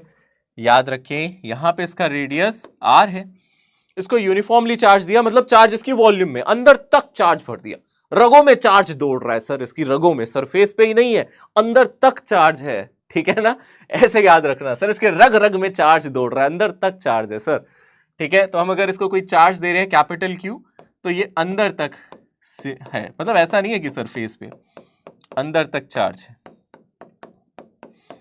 ठीक है ना, इस तरीके से दे दिया, वॉल्यूम में चार्ज डिस्ट्रीब्यूटेड, ठीक है। इसके अंदर इलेक्ट्रिक फील्ड जीरो नहीं होती। तो मैं सिंपल इसका फाइनल एक्सप्रेशन लिख रहा हूं, अगर हम किसी आर डिस्टेंस पे बात कर रहे हैं और इनसाइड है, यानी कि सबसे पहले मैं यहां पे आप पोटेंशियल और इलेक्ट्रिक फील्ड की बात कर रहे हो, इनसाइड है ना, तो मैं सबसे पहले आपको यहां लिख के दिखा देता हूं, इनसाइड का अगर आप फॉर्मूला देख रहे हो तो इलेक्ट्रिक फील्ड अंदर जीरो नहीं होती, वो होती है के कैपिटल क्यू अगर आप आर डिस्टेंस पे देख रहे हो डिवाइडेड बाई अगर इसका रेडियस कैपिटल आर हमने लिख ही रखा है ना, तो कितना आ जाएगा divided by r q. But अगर आप पोटेंशियल की बात कर रहे हो तो जीरो नहीं होती, पोटेंशियल यहाँ पे कितना होता है, कांस्टेंट भी नहीं होता, जीरो भी नहीं होता, यहाँ पे पोटेंशियल होता है आर डिस्टेंस पे के सॉरी एक सेकेंड, यहाँ पे होता है, थोड़ा सा याद रखने वाली चीजें है ना, तो इसको आप याद रखना, के टाइम्स जो भी टोटल चार्ज है capital q divided by two, हाँ टू का फैक्टर आता था, 2r क्यूब। थोड़ा सा लर्न करना पड़ेगा आपको, ये 3r square minus small r square, ये फॉर्मूला है, ठीक है ना, 3 capital R square minus small r square. Derive किया जा सकता है, डिराइव किया जा सकता है, कैसे डिराइव करते हैं, इलेक्ट्रिक फील्ड पता है, इलेक्ट्रिक फील्ड को इंटीग्रेट करेंगे तो हमें पोटेंशियल मिल जाएगा, ई डॉट डी आर से हम निकाल सकते हैं, जरूरत नहीं है डेरिवेशन की, इसलिए मैंने ये डायरेक्टली बताया। चांसेस हालांकि कम है, मैंने कभी नहीं देखा नीट में आता हुआ, पर चांसेस खत्म नहीं हो जाते, यहाँ पे होते जरूर है। बस इतना याद रखना, अंदर इलेक्ट्रिक फील्ड जीरो नहीं है, ना ही पोटेंशियल कांस्टेंट है।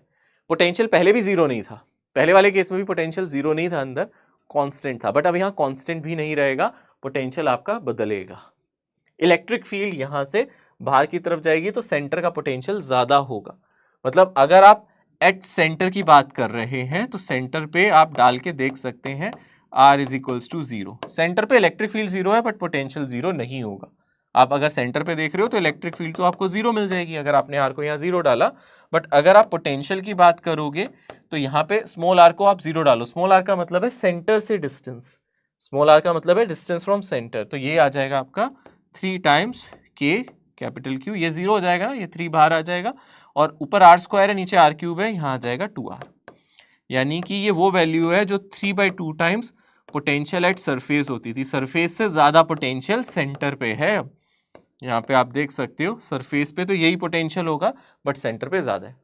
आउटसाइड और सरफेस पे सेम फॉर्मूला है यहाँ पे, क्योंकि इलेक्ट्रिक फील्ड सेम थी, यानी कि अगर आप सरफेस पे पोटेंशियल एट सरफेस की बात करोगे तो यहाँ पे पोटेंशियल एट सरफेस वही है जो पहले होता था, मतलब कंडक्टिंग वाले इस केस में जो था वही है, और आउटसाइड भी देखोगे तो वही फॉर्मूला रहेगा, आउटसाइड वाला फॉर्मूला नहीं बदलेगा, सिर्फ फॉर्मूला बदलेगा यहाँ पे इनसाइड, ठीक है ना, आउटसाइड यही फॉर्मूला रहेगा, पोटेंशियल का इनसाइड फॉर्मूला बदल जाएगा, सरफेस पे भी वही है, इनसाइड यहाँ पे पोटेंशियल कांस्टेंट नहीं है। ऐसा क्यों है, क्योंकि यहाँ इलेक्ट्रिक फील्ड होगी इस डायरेक्शन में, और इलेक्ट्रिक फील्ड हमेशा कहाँ जाती है, ये मेरी इलेक्ट्रिक फील्ड है, ठीक है ना, इलेक्ट्रिक फील्ड जाती है हाई पोटेंशियल से लो, तो सरफेस का पोटेंशियल लो है और उसके बाद फर्दर ऐसे जाएगी इलेक्ट्रिक फील्ड। ये सूरज की तरह नहीं है, सूरज में क्या होता था, किरणें सिर्फ सरफेस से दिखती थी निकलती हुई, यहाँ पे अंदर से जा रही है, सेंटर से जा रही है पूरी पूरी, है ना, समझ में आ रहा है अच्छी तरीके से, यानी कि अंदर भी इलेक्ट्रिक फील्ड है, अंदर इलेक्ट्रिक फील्ड यहाँ पे जीरो नहीं है, इज नॉट जीरो इनसाइड, तो इसका मतलब है अंदर मेरा पोटेंशियल कांस्टेंट नहीं है, सेंटर पे ज्यादा सरफेस पे कम। नेगेटिवली चार्ज होगा तो अंदर सेंटर पे मिनिमम होगा, सरफेस से लाइन अंदर की तरफ आएंगी। अगर आप नेगेटिवली चार्ज ले लोगे तो यही फील्ड लाइन अंदर आएंगी, क्योंकि नेगेटिव होगा, फिर ये नेगेटिव -3/2 हो जाएगा, मतलब -3/2 ऑफ सरफेस, तो नेगेटिव आने लगेगा, ठीक है ना। तो आप याद रख सकते हो, ये जस्ट फॉर्मूला हमें याद रखना है। ये फॉर्मूला किसके लिए है, ये फॉर्मूला है अगर कंडक्टर नहीं हो, इंसुलेटर हो, कंडक्टर में नहीं लगा सकते, कंडक्टर में अंदर इलेक्ट्रिक फील्ड होती कहाँ है, ये इंसुलेटर में ही लगा सकते हैं जहां चार्ज अंदर हो, रगों में चार्ज दौड़ रहा है तो लगाना है, वरना नहीं, अंदर तक चार्ज समाया हुआ है तो लगाना है। कंडक्टर के लिए वैलिड नहीं है, इंसुलेटर के लिए ही होगा, क्योंकि कंडक्टर में चार्ज सिर्फ सरफेस पे होता है, ठीक है। बाहर वैसा ही वेरिएशन है। अगर आप इसका ग्राफ बनाने की कोशिश कर रहे हो, पॉजिटिव चार्ज के लिए अगर हम ध्यान से देखें, इसका ग्राफ बनाने की अगर आप कोशिश कर रहे हो तो थोड़ा सा कॉम्प्लेक्स होता है, इसका ग्राफ इतना सिंपल नहीं है, थोड़ा सा कॉम्प्लेक्स होता है। ये पहले ऐसे जाता है, ये एक तरीके से सैड पैराबोला जैसा ग्राफ है, क्योंकि यहाँ -r² है ना, v प्रोपोर्शनल टू यहाँ पे -r² है, इसका ग्राफ सैड पैराबोला, याद है सैड पैराबोला कैसे होता है, सैड पैराबोला मतलब ऐसा, है ना। पर सैड पैराबोला भी ओरिजिन से नहीं स्टार्ट हो रहा, ऊपर से स्टार्ट हो रहा है, कहीं से लिफ्टेड है, यहां से शुरू हो रहा है सैड पैराबोला, उसके बाद बाहर जाते ही ये हाइपरबोला की तरह हो जाएगा, sorry rectangular hyperbola, outside rectangular hyperbola है, मतलब जब आप एक बार सरफेस पे पहुंच जाओगे ना, उसके बाद ये रेक्टेंगुलर हाइपरबोला की तरह है। तो अभी तक ये सैड पैराबोला था यहां से यहां तक, ठीक है, उसके बाद ये रेक्टेंगुलर हाइपरबोला होता है और ये ग्राफ ऐसे जाता है, ठीक है ना। तो आप अगर इसके नेचर की बात करो तो यहाँ पे ये सैड पैराबोला, पैराबोला ही है, सेट तो हमने सीखा अपने लिए, एग्जाम में मत लिखाना सेट पैराबोला, वैसे तो ऑब्जेक्टिव पेपर है, आपको ऑप्शंस आएंगे, ऑब्वियसली पैराबोला ही बोलोगे, इन्वर्टेड पैराबोला कहते हैं इसको, और बाहर जाने के बाद वो हाइपरबोला बन जाता है, जैसे ही आप सरफेस से बाहर जाओगे तो हाइपरबोला बन जाएगा, ऐसा ग्राफ नजर आता है इसका। पॉजिटिवली चार्ज के लिए, नेगेटिवली चार्ज होगा तो ये नीचे से स्टार्ट होगा, ऐसे उल्टा हो जाएगा, मिरर इमेज हो जाएगी, ठीक है। यहाँ पे सेंटर का पोटेंशियल सरफेस से ज्यादा है पॉजिटिव में, नेगेटिव में उल्टा हो जाएगा क्योंकि ये नंबर नेगेटिव बन जाएगा, नेगेटिव में बड़ा नंबर बड़ा नहीं होता, छोटा हो जाता है, ठीक है। मैं अगर यहाँ बोल रहा हूँ 10 और यहाँ बोल रहा हूँ 5, तो आप बोलोगे 10 इज ग्रेटर देन 5, तो फील्ड ऐसे जाएगी, बट अगर मैं बोलूँ -10 और -5, फिर फील्ड अंदर जाएगी, क्योंकि उस केस में -5 -10 से बड़ा हो जाएगा। ओके, इक्वी पोटेंशियल सरफेसेस, नाम से समझ में आ रहा है पोटेंशियल है और इक्वी है, दो चीजें जो हमें समझ में आती है, इक्वी का मतलब हमें समझ में आता है सेम, ठीक है, और पोटेंशियल का मतलब हम समझ ही रहे हैं, पोटेंशियल सेम पोटेंशियल, मतलब वो सरफेसेस जहां पे पोटेंशियल बराबर हो। अब बराबर होने का मतलब है पोटेंशियल पूरी सरफेस पे जीरो भी हो सकता है, पॉजिटिव भी हो सकता है, नेगेटिव भी हो सकता है, पर पूरी सरफेस पे एक जैसा ही पोटेंशियल होगा। सीधी सी बात है, अगर मैं आपसे एक सिंपल सी बात करूं एक पॉइंट चार्ज की, लेट अस से मैं एक पॉइंट चार्ज आपको दिखाता हूं, तो इसके लिए आप इक्विपोटेंशियल सरफेस बना सकते हो, ये एक पॉइंट चार्ज है, ठीक है ना, तो this is a point charge, case 1 अगर हम ध्यान से देखें, मैं यहां पे एक पॉइंट चार्ज कंसीडर कर लेता हूं। अब इसके लिए इक्विपोटेंशियल सरफेसेस क्या होंगी, अगर आप किसी r डिस्टेंस पे जाओगे तो एक स्फीयर बनेगा, ठीक है, तो लेट अस से आप इससे किसी r डिस्टेंस पे जा रहे हो, मान लो r1 डिस्टेंस पे जा रहे हो, तो आप कह सकते हो कि यहां पे इधर इधर इधर, यानी कि r1 डिस्टेंस पे हर जगह, चाहे मैं इधर देखूं इधर देखूं इधर देखूं, यानी कि इस पूरे स्फीयर के ऊपर, ठीक है ना, तो यानी कि यहाँ पे एक पूरा स्फीयर बनेगा, इस पूरे स्फीयर पे जो r1 डिस्टेंस पे है हर जगह पोटेंशियल सेम होगा k3/r1, यानी कि यहाँ पे एक स्फेरिकल सरफेस बनेगी, एक स्फेरिकल सरफेस बनेगी, शेल बनेगी, इस पूरी सरफेस पे एक जैसा पोटेंशियल है, ठीक है ना। आपको थोड़ा और दूर चले जाते हैं, यानी कि अब थोड़ी दूरी पे चले जाते हैं, किसी r2 डिस्टेंस पे चले जाते हैं, अगर मैं r2 डिस्टेंस पे चला जाऊंगा तो यहाँ पे एक दूसरी सरफेस बन जाएगी, यहाँ पे एक और सरफेस बन जाएगी, यानी कि यहाँ पे अगेन आप क्या कंसीडर कर सकते हो, एक इक्विपोटेंशियल सरफेस कंसीडर कर सकते हो, यानी कि यहाँ पे भी आप देख सकते हो इस तरीके से एक सरफेस बनेगी, ठीक है ना, तो इसको भी आप इक्विपोटेंशियल सरफेस की तरह कंसीडर कर सकते हो, ये सरफेस क्योंकि सेम डिस्टेंस पे है ना, तो these are equipotential surfaces.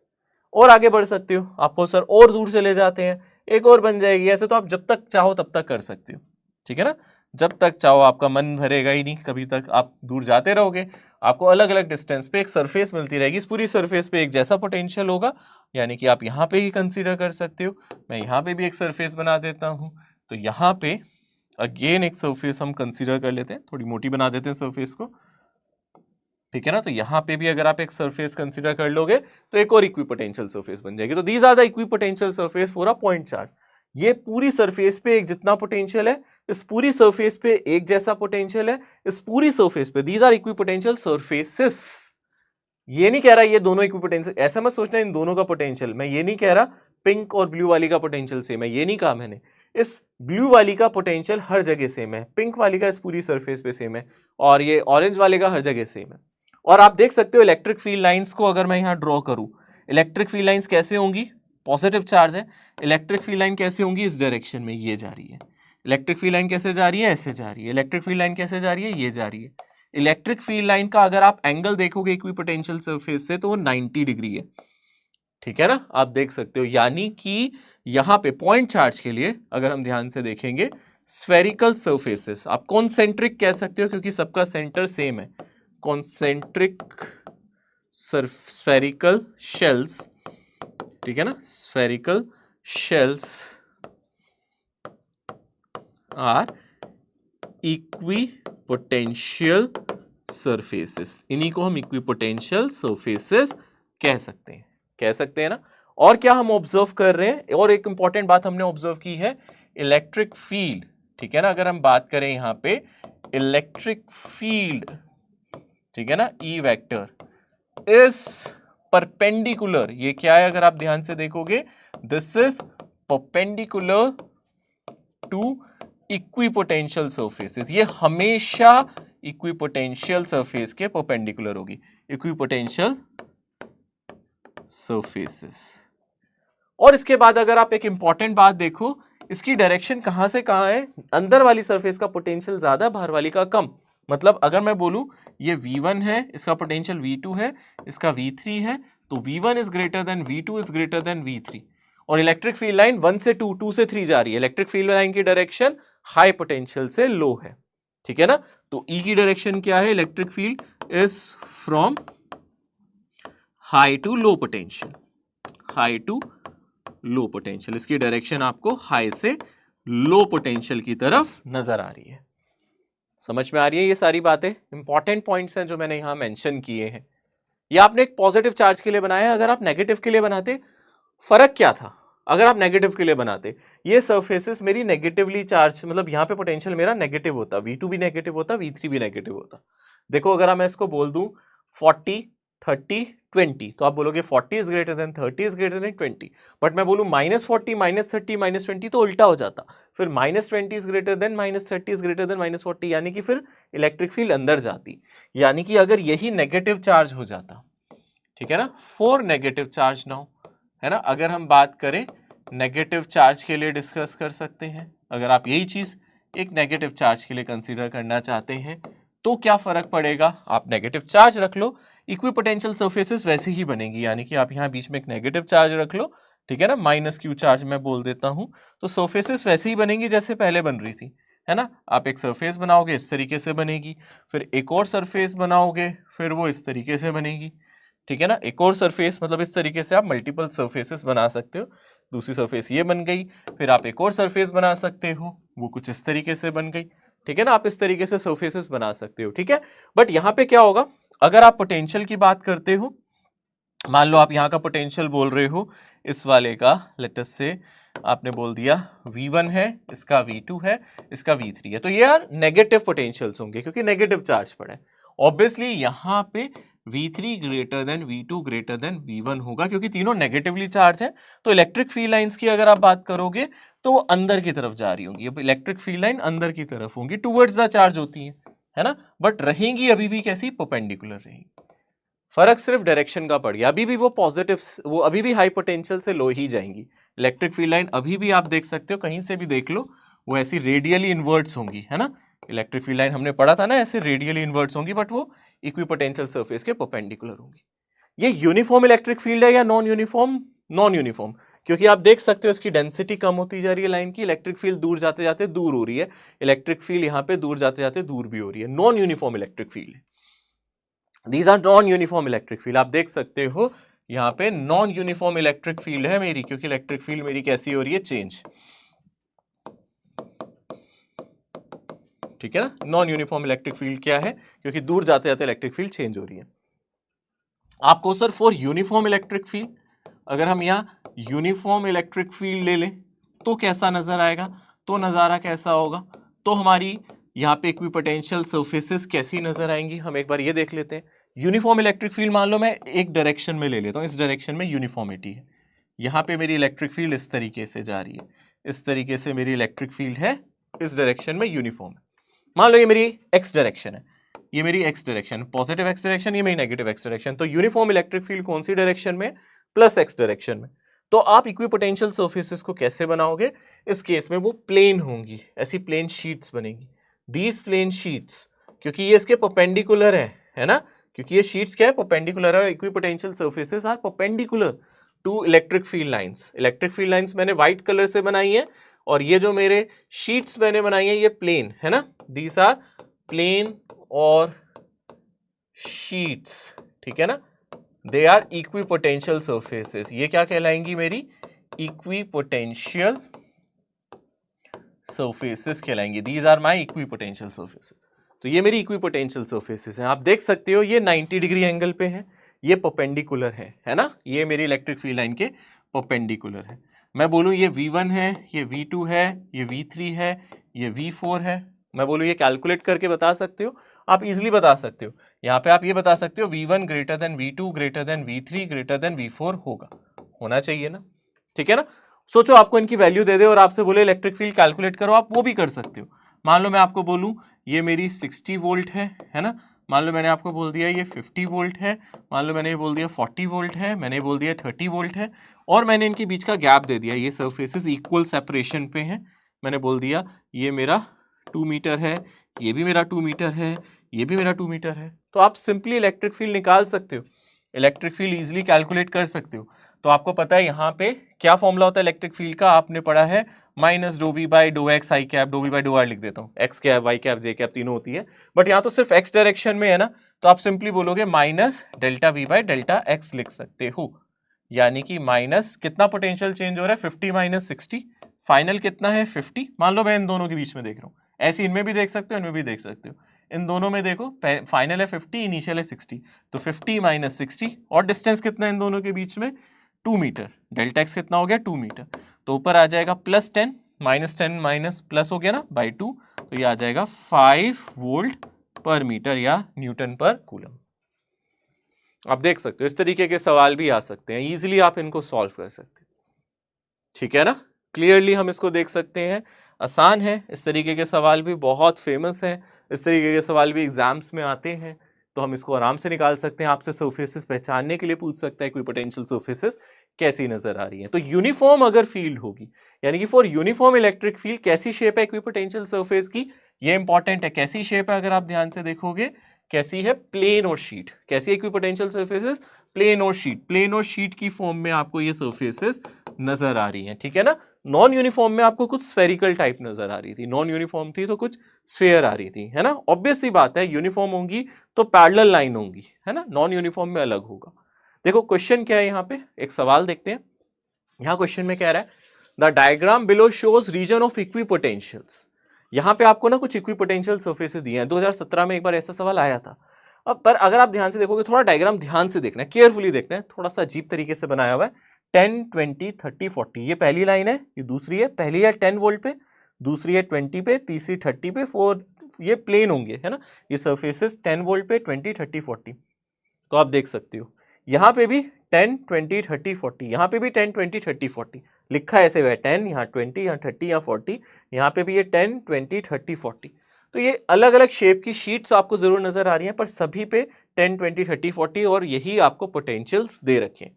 Question पूछ रहा है एक पॉजिटिव चार्ज को ए से बी ले जाना है, यहां आप ए से बी ले जा रहे हो, इस वाले में भी आप ए से बी ले जा रहे हो, इस वाले में भी ए से बी और इसमें भी ए से बी, चारों केसेस में आपको चार्ज को ए से बी ले जाना है, कितना वर्क डन करना पड़ेगा।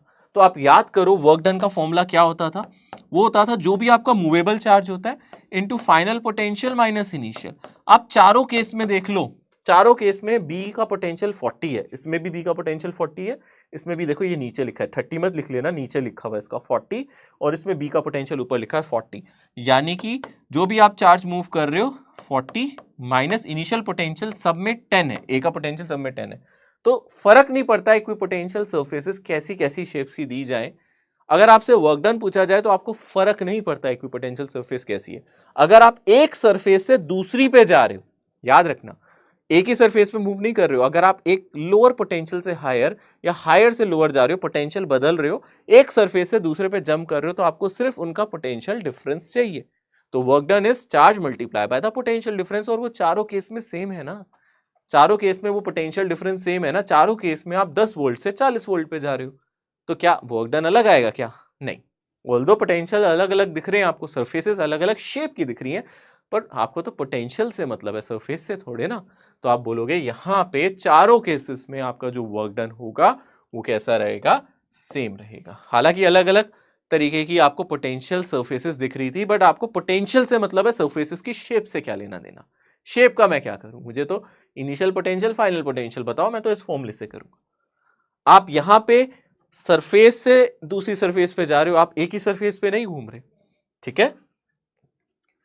अगला केस आप देख सकते हो, ऐसा क्वेश्चन भी आ सकता है एग्जाम में, अच्छा सवाल है। आप देखो क्वेश्चन में क्या किया गया है, figure shows a set of equipotential surfaces, the magnitude and direction of electric field that exist in the reason.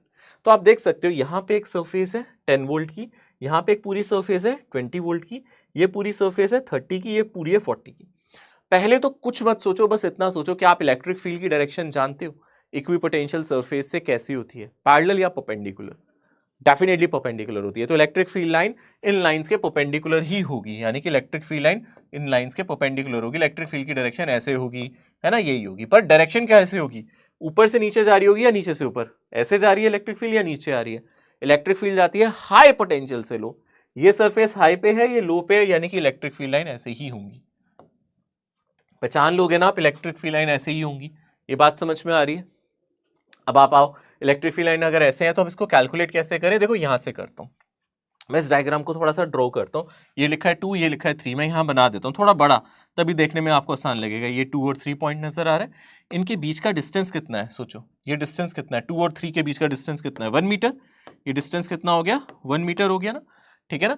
और आपको पोटेंशियल सर्फेसिस कैसी दिख रही है? मैं यहाँ येलो कलर से बना रहा हूँ, देखो ये वाली और ये वाली सर्फेस दिखा रहा हूँ, है ना। तो आप कहोगे सर ऐसे जा रही है सर्फेस, ऐसे जा रही है सर्फेस, है ना। तो आप बस मुझे ये बताओ, इन दोनों के बीच का पोटेंशियल डिफरेंस ही तो देखना है ना मुझे, है ना। 3 और 2 के बीच का अगर हम ध्यान से देखें, इनके बीच का पोटेंशियल डिफरेंस कितना है? इसका पोटेंशियल कितना है बोलो? 10 वोल्ट। और इसका पोटेंशियल कितना है बोलो? ये दिया हुआ है आपको कितना? 20 वोल्ट, है ना। तो पोटेंशियल डिफरेंस तो मुझे पता है, एक का 20 एक का 10 है, बट इनके बीच का डिस्टेंस चाहिए, परपेंडिकुलर डिस्टेंस चाहिए हमें। तो ये डिस्टेंस दिया है, ये परपेंडिकुलर डिस्टेंस नहीं है। क्या 1 मीटर इनके बीच का परपेंडिकुलर डिस्टेंस है? नहीं, मुझे तो इनके बीच का मिनिमम डिस्टेंस चाहिए, वो ये है। ऑब्वियस सी बात है, आपको क्वेश्चन में ये एंगल दे रखा है 135 डिग्री दिया है ना, तो आपको पता है ये 45 डिग्री होगा क्योंकि टोटल 180 होना चाहिए।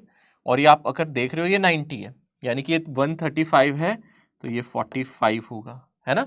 आप देख सकते हो, तो ये अगर ये है तो आप देख सकते हो this is sine theta, this is hypotenuse, this is perpendicular. तो आप इस डिस्टेंस को क्या लिख सकते हो? अगर ये 1 है, दिस इज 1 साइन थीटा, यानी कि 1 साइन 45 डिग्रीज। यानी कि मुझे इन दोनों के बीच का डिस्टेंस मिल गया। कितना डिस्टेंस मिल गया? अगर आप ध्यान से देखोगे 1 साइन 45 कितना हो जाएगा? 1 साइन 45 डिग्री, यानी कि 1/√2। ये हो गया 1/√2। अब आपको क्या निकालना है बोलो? Electric field. पहले कैसे की थी हमने इलेक्ट्रिक फील्ड निकालते टाइम, याद है? इलेक्ट्रिक फील्ड निकालने के लिए हमने पोटेंशियल डिफरेंस को डिस्टेंस से डिवाइड किया। आप सिर्फ मैग्नीट्यूड देख लो, डायरेक्शन छोड़ दो। अब आप सिर्फ मैग्नीट्यूड देखो। अब आपको डायरेक्शन तो ऑलरेडी पता ही है, डायरेक्शन तो हम जानते हैं इधर की तरफ होगी। ये 45 है, ये 90 है, तो ये भी 45 डिग्री ही होगा। डायरेक्शन तो मुझे पता है इलेक्ट्रिक फील्ड की ये है। कितने एंगल पे? 45 डिग्री पे, है ना। ये कितने एंगल पे दिख रहा है हमें? 45 डिग्री पे, ये तो हमें पता चल गया है। बट इसका मैग्नीट्यूड कितना होगा? अगर आप इसका मैग्नीट्यूड निकाल रहे हो, चेंज इन पोटेंशियल डिफरेंस 20 और 10 में कितना चेंज आ गया? 10 का, और डिवाइडेड बाय डिस्टेंस कितना है? 1/√2। ये रहा ना डिस्टेंस, तो ये कितना आ जाएगा? 10√2। तो इलेक्ट्रिक फील्ड मेरी होगी 10√2। कैसे निकाली? इन किसी भी दो लाइन का, इन दोनों का ले लो चाहे इन दोनों का ले लो, पोटेंशियल डिफरेंस लो, और ये डिस्टेंस चाहिए मुझे। ये हमें क्वेश्चन में ये डिस्टेंस दिया है, हमें ये नहीं चाहिए, हमें परपेंडिकुलर डिस्टेंस चाहिए, इसलिए मैंने डायग्राम को थोड़ा बड़ा बनाया। तो आपको अगर ये 1 पता है तो ये 1 साइन 45 होगा, यानी कि इन दोनों के बीच का पोटेंशियल डिफरेंस हो गया 10 का, और डिवाइडेड बाई ये। अच्छा, नेगेटिव साइन वगैरह भी आप ले सकते हो, पर वो तो डायरेक्शन ही बता रहा है ना, डायरेक्शन मुझे ऑलरेडी पता है इधर होगी, वो तो मैंने पहले ही देख ली थी। यानी कि इसका आंसर क्या होगा? 10√2 at an angle 45 degree with x axis. -45 नहीं, +45 डिग्री, है ना। अगर ये मेरी एक्स एक्सिस है तो इलेक्ट्रिक फील्ड ऐसे जा रही है, इस एंगल को पॉजिटिव 45 डिग्री कहते हैं। नेगेटिव 45 ये होता, ये डायरेक्शन नहीं है हमारी, नेगेटिव 45 नहीं है, पॉजिटिव 45 है, ठीक है, देख सकते हैं।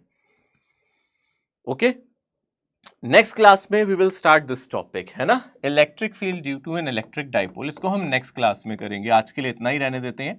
नेक्स्ट क्लास में मैं ये वाला टॉपिक आप लोगों के साथ डिस्कस करूंगा। आज इतना ही रखते हैं, ठीक है ना। मुझे लगता है आज के लिए इतना इनफ है, ठीक है ना। ऑल्दो मैं सोच रहा था कुछ क्वेश्चंस और कराऊंगा, बट आज के लिए इतना ही रखते हैं। जाने से पहले एक इंपॉर्टेंट बात उन लोगों के लिए जिन्होंने लाइफ में फेलियर फेस किया है, सभी ने किया है, मैंने भी किया है, पर फेलियर आने से हम लोगों को घबराना नहीं है, रुकना नहीं है। एक बहुत इंपॉर्टेंट नोट है जो मैं आपके सामने पढ़ रहा हूं। I am the master of my failure, if I never fail how will I ever learn. मैं अपने फेलियर से ही सीख रहा हूं, मेरी जो नाकामयाबी है ना वही मुझे कामयाब बनाएगी आने वाले दिन में। अगर मैं फेल नहीं होऊंगा तो मैं सीखूंगा नहीं कि मैं क्या गलत करता हूं। तो बहुत जरूरी बात है। और ये जो नोट मैंने यहां लिखा है ये मेरा अपना लिखा हुआ नहीं है, ये एक बहुत ही फेमस इंसान का लिखा हुआ है, और इस इंसान के बारे में मैं चर्चा करूंगा अगले सेशन में, अगले क्लास में। ये इंसान वो है जिसने इंडिया को उसका पहला साइंस में नोबेल प्राइज दिलाया। बहुत ही इंपॉर्टेंट है, इनके बारे में मैं डिस्कस करूंगा नेक्स्ट लेक्चर में। अगर आप कमेंट्स में इनका नाम जानते हैं तो मुझे जरूर बताना। मोस्ट प्रोबेबली काफी स्टूडेंट्स जानते होंगे, नहीं जानते रिसर्च करना, बट टाइम नहीं वेस्ट करना, क्योंकि मैं इन पे डिस्कशन करने वाला हूं अगले सेशन में। लास्ट में मैं इनके बारे में डिस्कस करूंगा। तो here we go, Indian physicist, Indian scientist जिनको नोबेल प्राइज मिला है। Yes, we are waiting for this. तो नेक्स्ट सेशन में हम इनके बारे में डिस्कशन करेंगे। अब इस सेशन को यहीं समाप्त करते हैं, अगले सेशन में मैं आप लोगों से मिलूंगा। उससे पहले मैं आपको ये जरूर बता देता हूं, होमवर्क में आपको डीपीपी सॉल्व करनी है। डीपीपी 1 आपकी तरफ आ चुकी होगी, इसको सॉल्व करना, अटेम्प्ट करना। मॉड्यूल आप स्टार्ट कर सकते हो, मॉड्यूल की एक्सरसाइज नंबर 1 को आप शुरू कर सकते हो। अगले सेशन में मुलाकात होगी, तब तक के लिए जय हिंद, बाय एवरीवन।